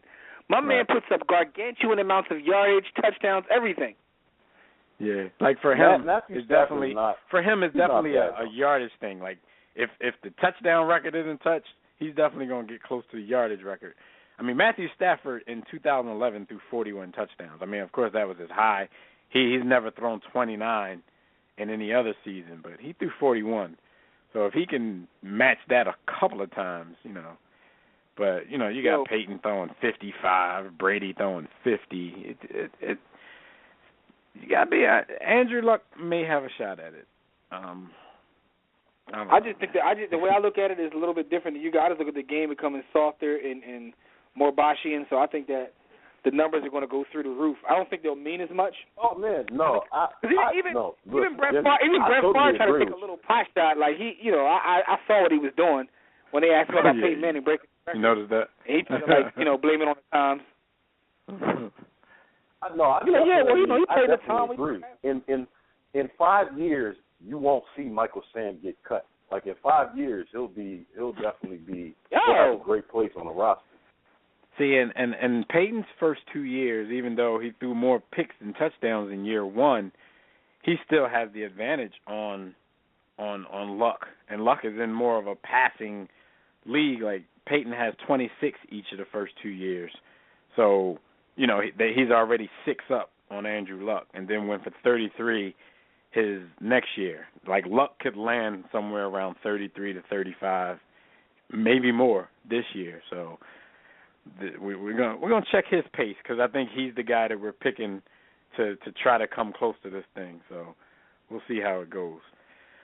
Crazy record though, man. Crazy record. Definitely a salute to him.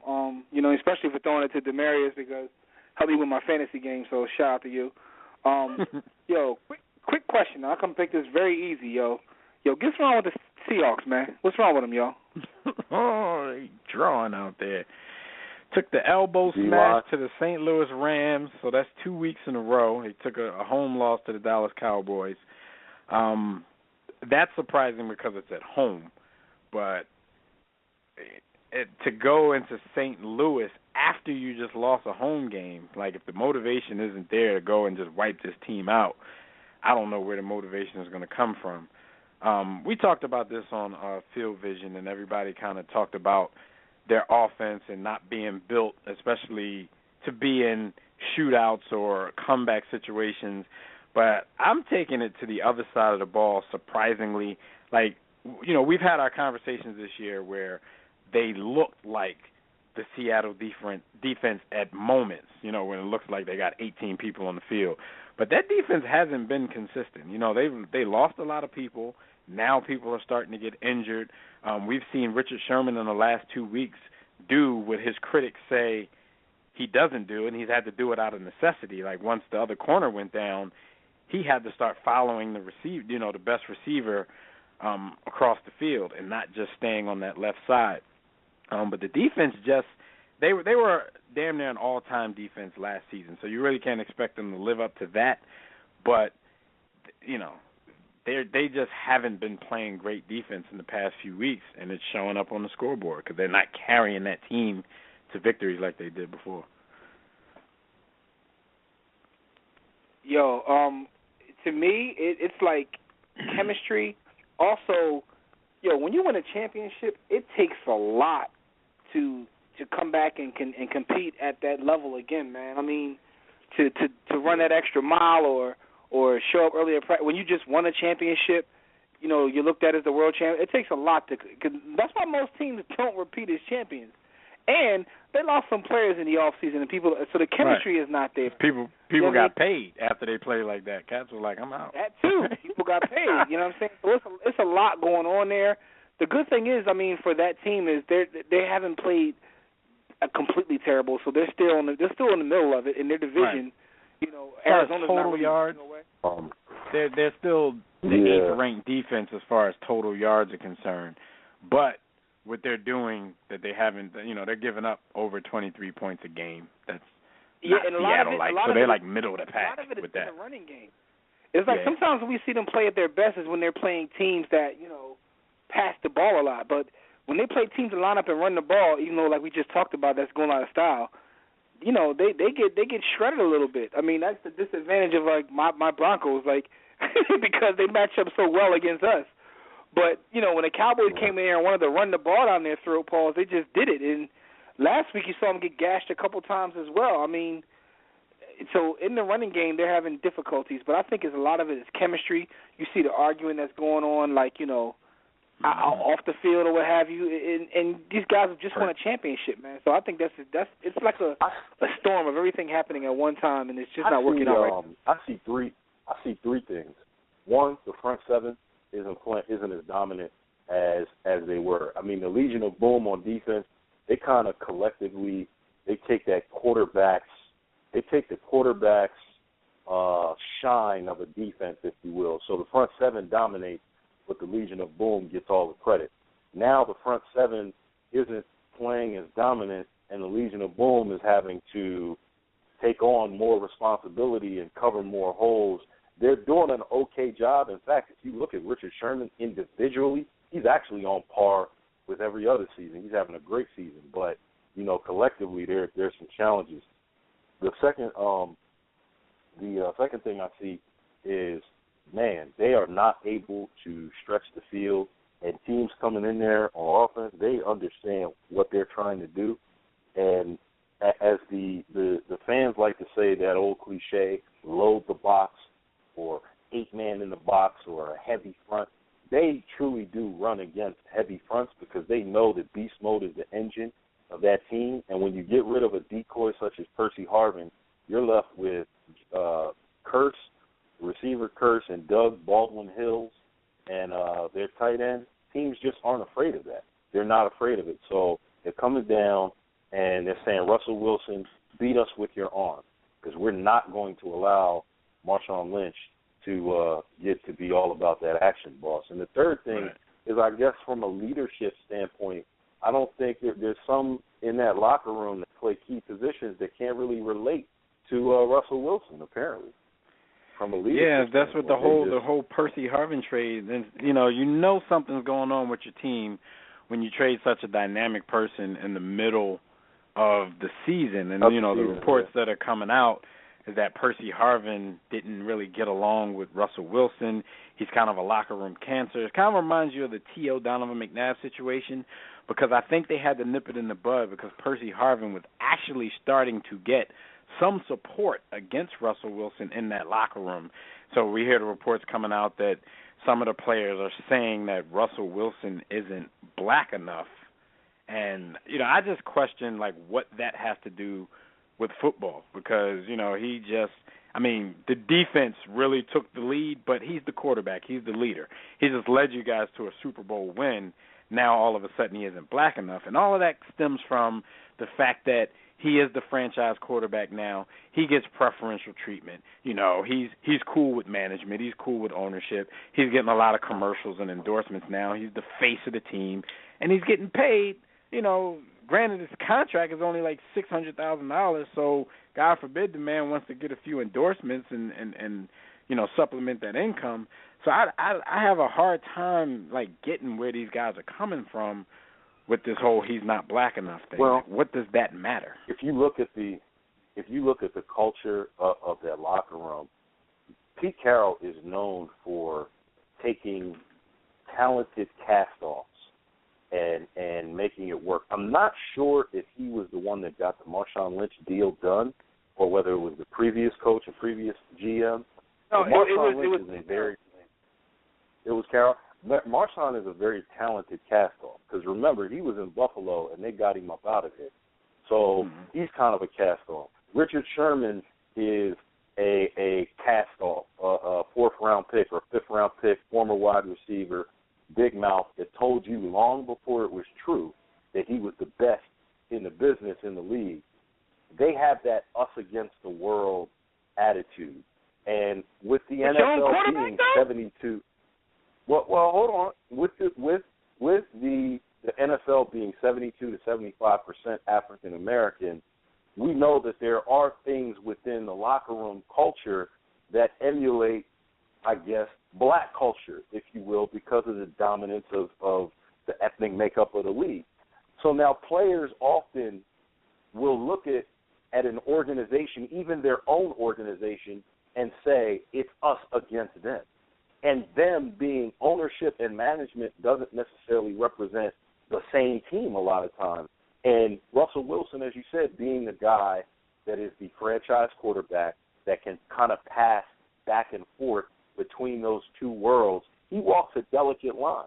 There are guys that have been able to master that where they have the respect of those in the locker room who still perceive things as us against the world, but they respect that leadership of that quarterback, and that quarterback can then still go into the owner's suite and sit down and chill and have drinks and politic with ownership. If Russell Wilson isn't respected in the locker room amongst the grunts, amongst the day laborers, if you will, then it's going to be difficult for those guys to play for him and relate to him. So then you've got a nice Compton, California mix in that locker room, guys that come from the hood, from the street, even if that's not their specific background, they're perceived as such, and they may or may not buy into that perception. So he's a cast-off. He's an outsider. You don't come from where we come from. And not only don't you come from where we come from, but where you come from allows you to relate to ownership. And ownership is a white guy who runs this team that we don't don't see, and doesn't necessarily like us. But what I'm questioning is, why does that have any effect on them, on their ability to play with him? You may not relate to him. You don't have to hang with Russell Wilson, but you guys just won a Super Bowl together. So you obviously can make it work. My thing is this. What does that have to do with being black? Age, what does that have to do with being black? They just said he's not hood enough. What does that have to do with being black? Does being black mean you act a certain way? No. I mean, we're different. We have different. The black experience isn't one thing. So the whole thing, if he's not black enough. Oh, that's true. And we know that, Jim, but a lot of dumb young boys don't know that. And that's probably what that irritates me. That irritates me to no end. The narrative. I don't understand what you're saying. Jim, the narrative has not been changed.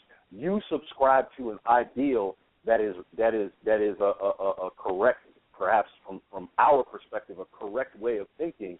But we know that that's not the typical narrative. So being able to relate to your teammates, and this is the other. They are a young team. These guys are youthful guys. They're not older. They're not older guys. They're not truly. I won't say they're not professional, but they still hang out. They still, it's not like, okay, the quarterback is 35 years old and you got a bunch of young guys in here that hang out. No, everybody's under 27. Everybody listens to the same music, supposedly. Everybody chase the same groupies. Everybody goes to the same club, same deal. So, there's less of an age gap, so I can see where the conflict would happen. Right. But, and reports have come out saying that Russell Wilson, he blames his teammates sometimes for his errant passes, so they're saying he's not taking accountability. So I don't know if that's the truth, or is that just the contingent of people that Percy Harvin built up, and, they might at this point say anything to back their homie. I mean, if Russell Wilson does do that, he's crafted a very good reputation with the media, with the fans.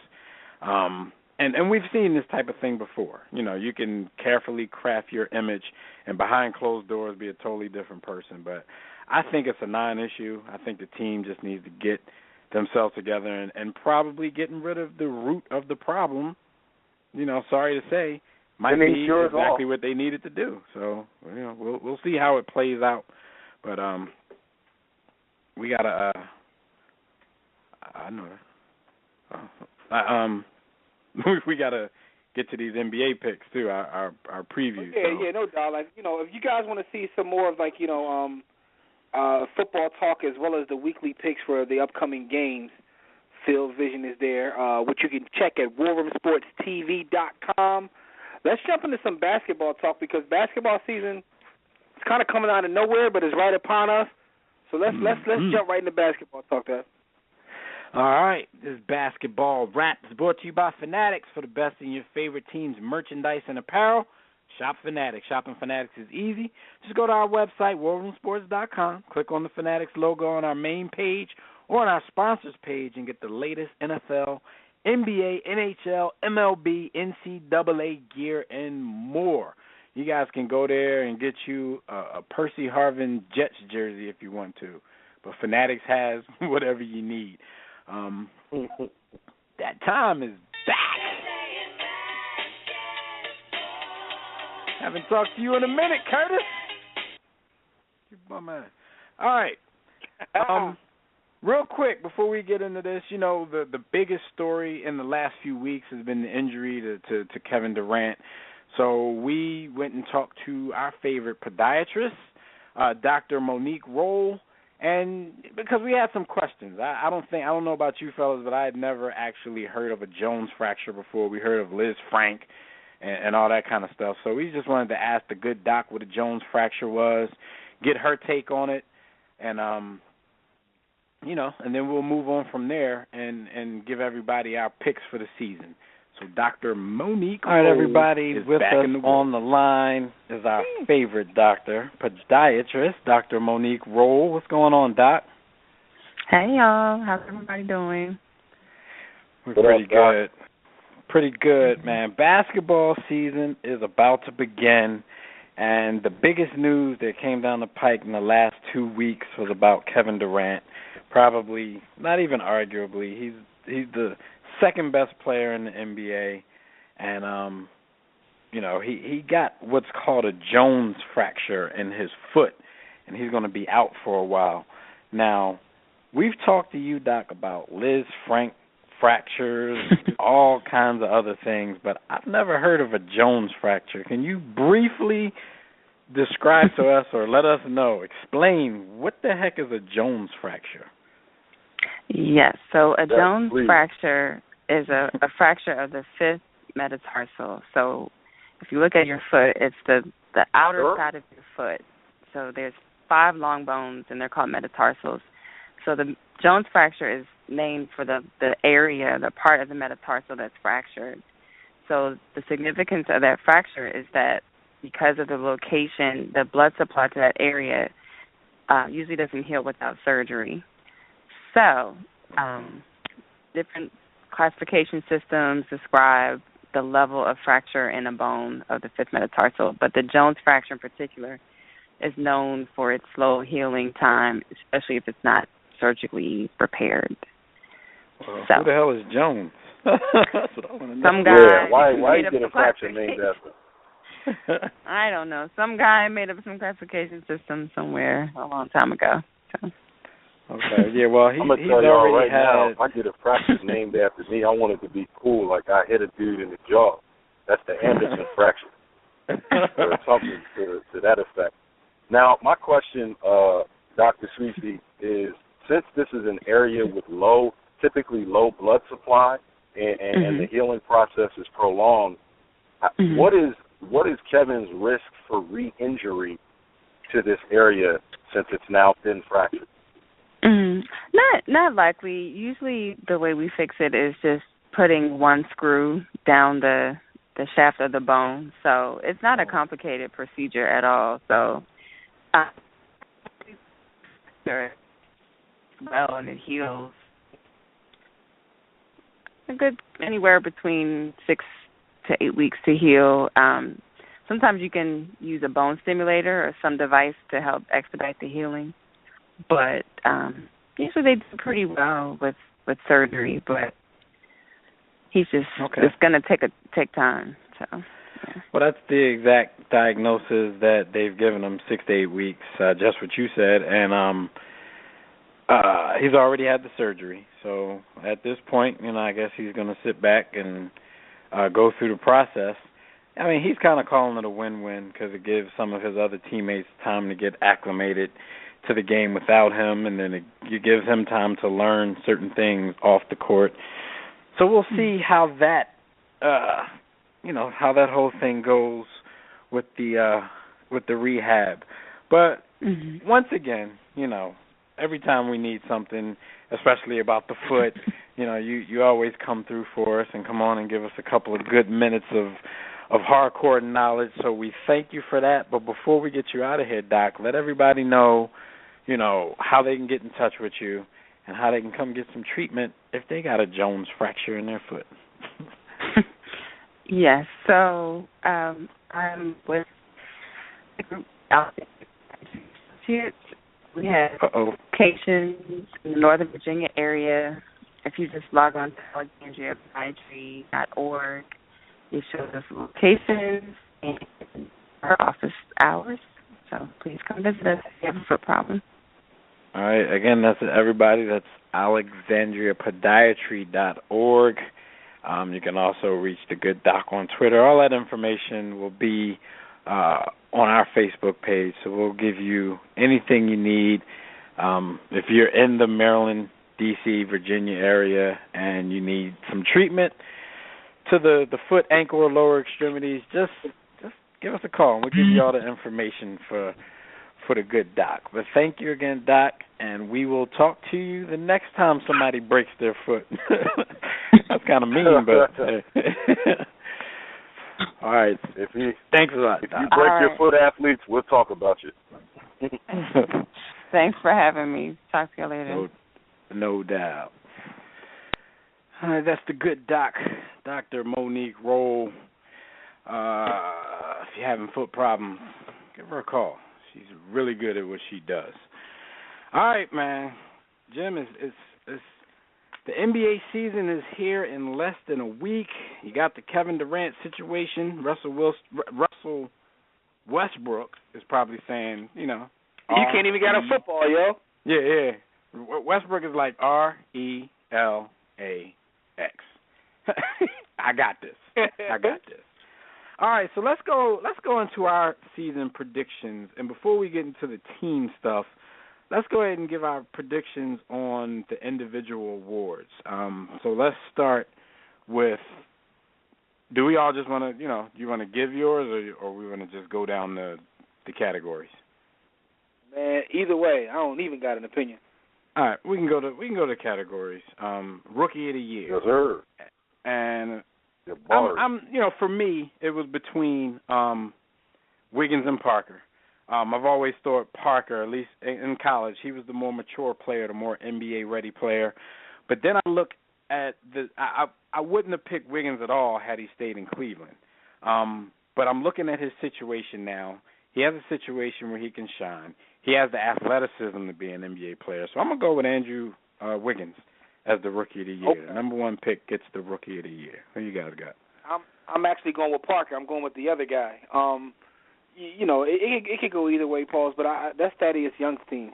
I'm joking, by the way. But I think Jabari Parker playing in Milwaukee, and when you talk about the competition in the conferences, I think that Jabari Parker is going to put up some crazy numbers playing in Milwaukee, and he's also going to get a lot of votes because light-skinned dudes trying to take over the NBA. So I'm going with Jabari Parker. Awesome. I'm penciling. Yeah, I'm going Jabari Parker. I think you can pretty much pencil him in for 20-7 on his rookie season based on where he is. The question I have is how efficient is he going to be on offense and getting a shot. He has a really polished game. And then, of course, there's the question of athleticism. People like to make the comparison between him and Carmelo Anthony because offensively their games are very similar. But I think that Melo is a better athlete, although it would not show on the defensive end because Melo is allergic to defense. So the question I have is, Jabari, first of all, what position do you play? Are you going to play the 3 and the 4? He's probably going to play a little bit of both. And what position can you defend? He's a little small to defend an NBA power forward, even though, like tackling in the NFL, a post-up power forward really isn't, that prevalent anymore. So that's kind of the question I have. But I see him getting Rookie of the Year. Okay. It's a two-man race. I mean, I think it's a two-man race. Simple as that. Casey Mack is saying Julius Randle could be, but I don't really see that happening. They still have Boozer over there, so I don't know how much Julius is going to get to shine at that 4 spot. Coach of the Year, B. Austin, who you looking at Coach of the Year? Eric Spoelstra of the Miami Heat. LeBron James left Miami Heat. Good pick. I think I see where you're going with that. Like, he gets a chance to show what he can do without LeBron James. So if that team has any semblance of success, you're going to have to give him some props. I see where you're going with that. That's an interesting pick because I do think that he became a coach because he went so deep into the playoffs. He had to make adjustments to do certain things that helped him to become a good coach. So I think that Spo is a pretty good coach in the league right now. My pick is Michael Malone from Sacramento. Just looking at that roster, though, they have a deep team on the low. They got a bunch of above average good, not so much great players, but I think that DeMarcus Cousins is going to come into his own. So I think that team has a chance to make the playoffs, probably 7-8 seed, but I think Mike Malone could win the Coach of the Year. I'm gonna go what I think is chalk in this. I say chalk, but dude doesn't win it when he deserves to. I'm gonna go Tibbs, and mine is almost the reasoning that B. Austin was going for Spo, but kind of the inverse. I think he's proven himself as a coach through a lot of adversity with Derrick Rose being out so much the past 2 seasons. So I think with Derrick Rose coming back, if he stays healthy, this team is probably going to be somewhere near the top of the conference, and it's just him being able to display how good of a coach he can be with all of his pieces, at least his main piece, still in the mix. So I'm going to go with Tibbs on that one. Who do you guys think the most improved player could be? Now, this list could go on and on and on, but who you guys got for the most improved player? Jim, who are you thinking about? I'll start, and you're right. I had about 10 names on here that I was ready to pick. Right. I'm going to go with Victor Oladipo. Ooh, I think that, he had a solid season. Looking back at his numbers, he had a solid season last year, but I think that, getting adapted to the NBA game and now coming into a second season, I think he's going to be a problem. I still think he's going to be one of the better players to come out of that draft, and I think this year he averages over a dub. I definitely do. Playing in Orlando, I think he averages over a dub. So I'm going with Victor Oladipo. Cool. I'm gonna go with Casper Ware. It's no. Victor Oladipo. Victor Oladipo is definitely a name that you think about in this category because he was a highly touted rookie. A lot of people picked him to be Rookie of the Year, and the fact that he fell short on that goal leaves him room for improvement. So this is the category to be in. I look at cats like Fareed out in Denver, mainly because he got to play with that national team, and I think his confidence is at an all-time high. I mean, he was the most mouthy dude on the team, kind of cocky. So I think his confidence is at an all-time high because he got picked for, the national team. You think about cats like Anthony Davis. It's scary that he can still be considered in this category, but he can have an even bigger breakout season this season. But I'm going to go with another big man out in Detroit. I'm going to go with Andre Drummond as the most improved player because I see him improving, game in and game out. Last season, he's looking pretty good in the preseason. I'm going to go with Andre Drummond. B. Austin, who you got? Yo, as I often end up saying, and I'm going to get cream for this, but, can't let you dudes go first, man. You cannot let Jimmy, I picked Victor Oladipo. And the reason that I picked Victor is because I think he's obviously a natural athlete, but in the NBA, he's going to have to be much more of a playmaker than he has been at any other level. And I think that he realizes that, and he wants to turn himself into a bit of a point guard. So I'd like to see what that looks like as it manifests itself this season. And I think that he's committed. I like his attitude. I like the culture there. So Victor Oladipo. All right. My pick. Defensive Player of the Year. We stay with you, B. Austin. Who you got? Who you thinking about in that category? Man, I shout out to the homie, man, Joakim. I picked the French guy from Brooklyn. I went chalk on that as well. You know, a lot of people when they do win this award, they usually run off, you know, maybe 2, 3, 4 at times. I thought about the dude Dwight out in Houston because I think, you know, he has even more to prove this year because Houston wasn't great last season. They lost some pieces this season. And he and Harden, the leaders of that team, but I'm going to go chalk as well. I'm going to go Joakim Noah. I mean, okay, that's what he does best. I'm taking my same theory I had last year. I'm going with LeBron James because the call was made by the Illuminati to try to get him to become like one of the all-time great defensive players, whether he deserves it or not. And not saying LeBron doesn't play defense because LeBron has improved tremendously over the last couple of seasons defensively. But I think they're going to find a way. I think he improved tremendously then, but then I think he regressed last season. That may be true, but I think they're trying to find a way to give him this hardware to put on his ever building resume. So I'm going LeBron James for the Defensive Player of the Year. I mean, but do you think he'll deserve it? Because that's a different that question. sounds like that's your prediction that what they might do. But do you think he's going to be the one? I mean, do you? In your mind? I think he's going to. Here's my thing. I think he's going to win it. Do I think he'll deserve it? No, I think Noah will, because Noah has the ability as well as the right coach and the right system to let him prosper in a defensive end, and he gives maximum effort all game long. So I think Noah will probably deserve it, but I think that LeBron will win it. Okay. All right.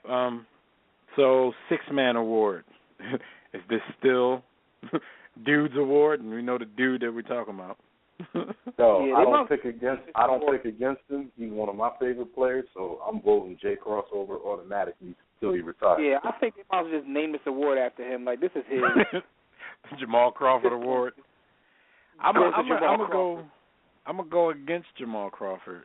I'm gonna pick Isaiah Thomas because last season, he averaged.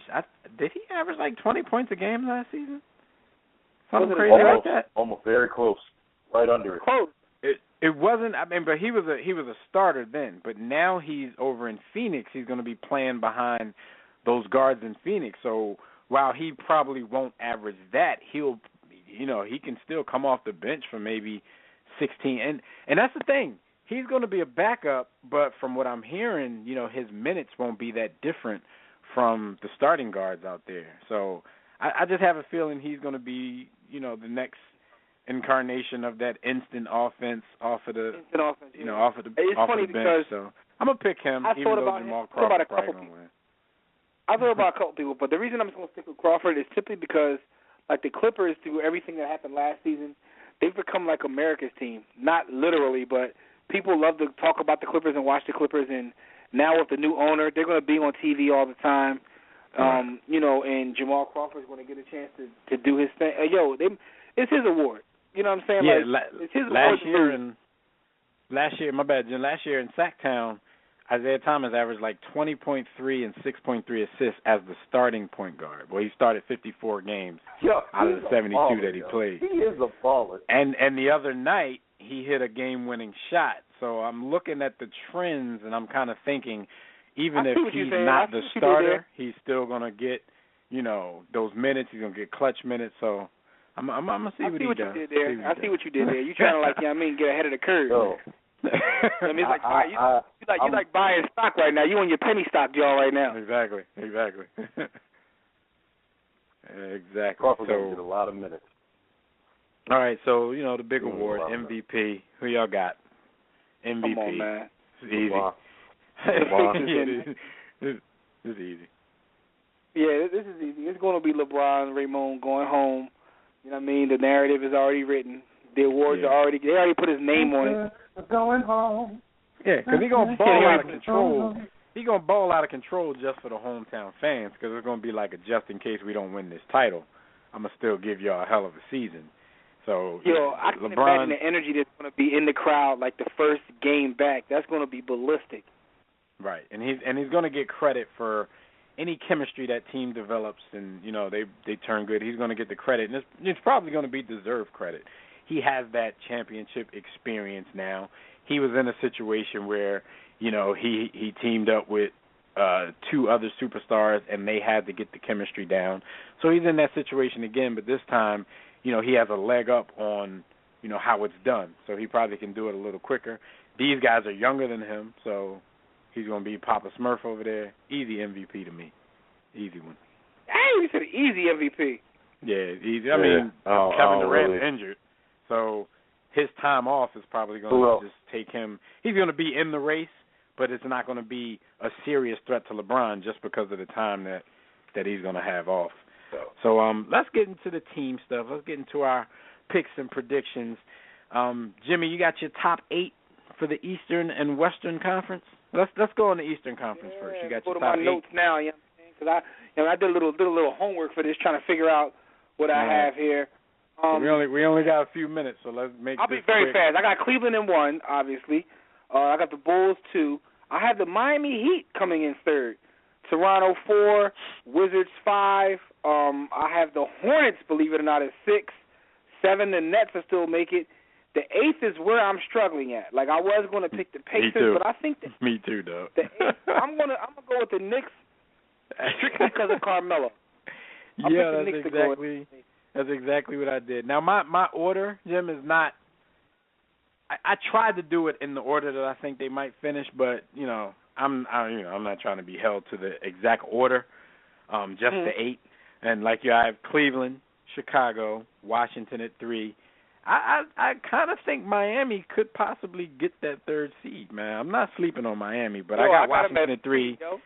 I got Miami at 4, Toronto at 5, Charlotte at 6, Brooklyn, and then New York rounding out the 8th. But I also jotted down 3 teams that I think might be fighting for that 8th spot, and I had Atlanta, Indiana, and Detroit. Surprisingly, Detroit, Stan Van. And we got the same 8, though. So B. Austin, who you got 8 for the Eastern Conference? I have the Cavs. I have the Cavs winning the East, and as the 1st seed, Bulls, Raptors, Wiz, Heat, Hornets, Brooklyn, and then I did what you guys did, 3 ways. Pacers, Knicks, and Atlanta will all vie for the 8th seed. Yeah, I gave it to the Pacers just because I did, but it'll probably be the Knicks.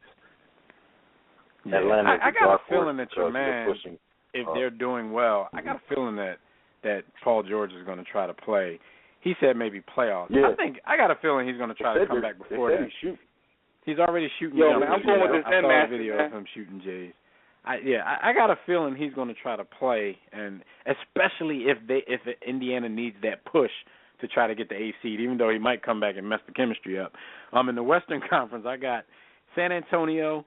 I got Houston at 2. That's why I said don't really hold me to this, but I thought about them at 2, and then I thought about what they lost, and I'm like, I don't know.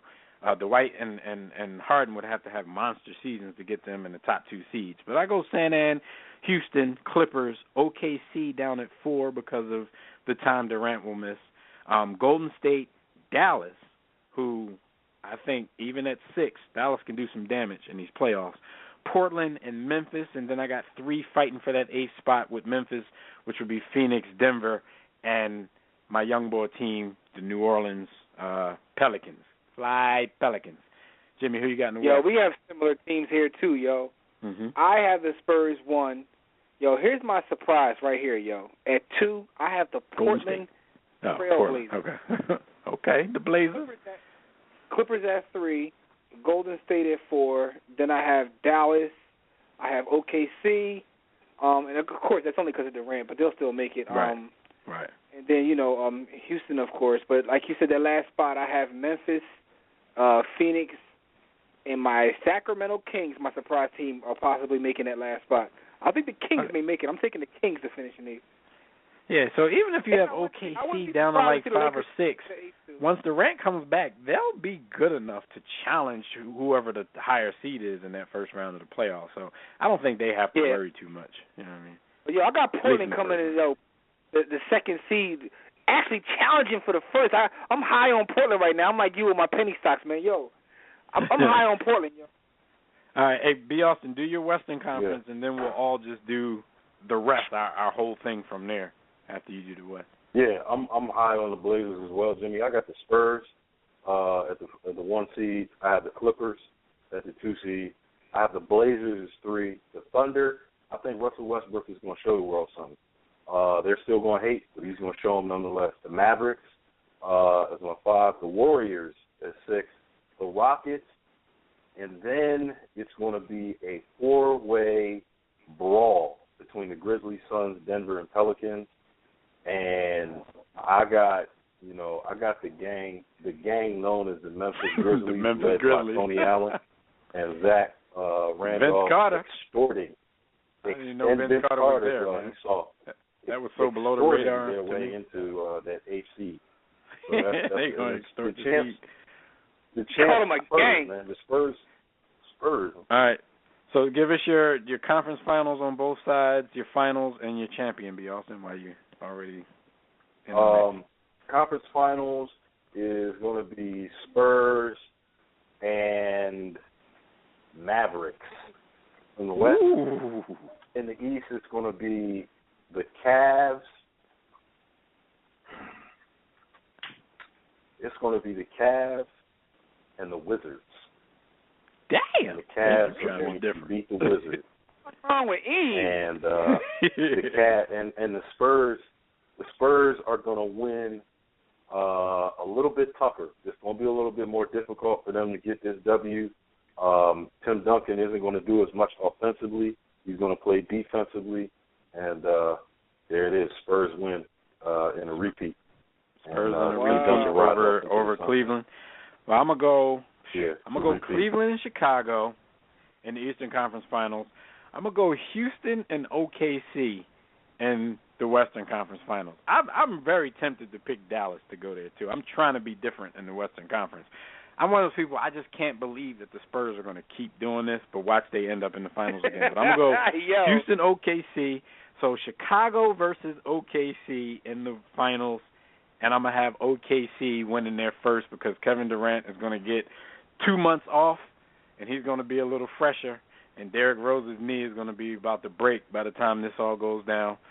So I'm going to go OKC as your NBA champions. Jimmy, finish us off and then take us out of here. I have Cleveland actually playing Miami in the Eastern Finals because I like that. I like that. I love it. I thought about that too. Miami Eastern Finals. It's all about that TV rating, Joe. Then I have Cleveland going on to the championship. In the West, I have the Portland Trail Blazers playing the Houston Rockets, right? So then I have Houston going to the chip. Oh, so you got Houston too in the conference final. Okay. I have Cleveland beating Houston, and then Powerade, Samsung, Nike, they all get together and party as the confetti pours down on LeBron. That's what's going to happen. Right. Anyway, man, we'll see what happens, man. We look forward to the season starting, but let's get out of here. Gentlemen, thanks for joining us again in the War Room, good people. Shout out to everybody in the chat room, Facebook, Twitter, the callers who called in. Special thanks, Fred Perdue and Dr. Monique Roll, for joining us as well. Tune in next week, same time, same place, live here on the WRS Podcast Network for some more great sports talk. Hip-hop artist and attorney Tracy Lee will be joining us to discuss his new album, Esquire, ESQ, The Revelation, and he'll be hosting the entire second hour with us. We'll recap NFL Week 8, look forward to Week 9, talk about the World Series, NBA opening week. A lot of sports is going on. So until then, enjoy your week. We'll see you right back here. Be sure to catch our conversations on Facebook and Twitter. That's at War Room Sports. Also, WarRoomSportsTV.com for our, video content, and WRSPN.com for the podcast network. Until next time, everybody, don't accept mediocrity. Be steadfast in the war against ignorance, and we'll see you chumps on top.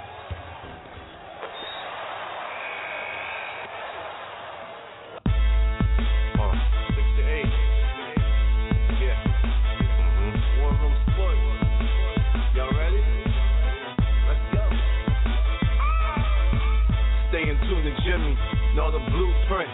Every Thursday, 6 to 8, they do this. Shout out to Dez, PJ, B. Austin, Bay on replay. WarRoomSports.com. Get that mobile app. It's knocked out. 323-140012. They be going and you sensitive, then oh well. Physical podcast, let's talk sports. Showtime like magic in the block push. Listen live, push one to join in. Rip your team or listen for your enjoyment. Hip hop scholars, pit stop and knowledge. Should be in sports credits, I ain't talking college. 5 guys, no beef though. Corporate secret, but the streets know. Belafonte, I got a G flow. KC, royalty, I'm in beast mode. 2 hours, get your game up. Who's the best in sportscast? You better name us. War Room Sports. Yeah. You know? Jimmy. Dez. TJ. Shot back. Lee Austin. I'm shot. Up and coming on the team.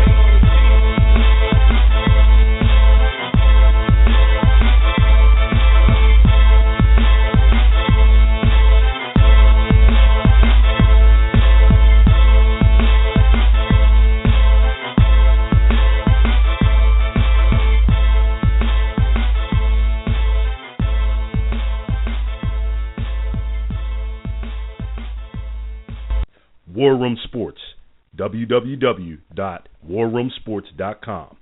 What? Ain't no more to it.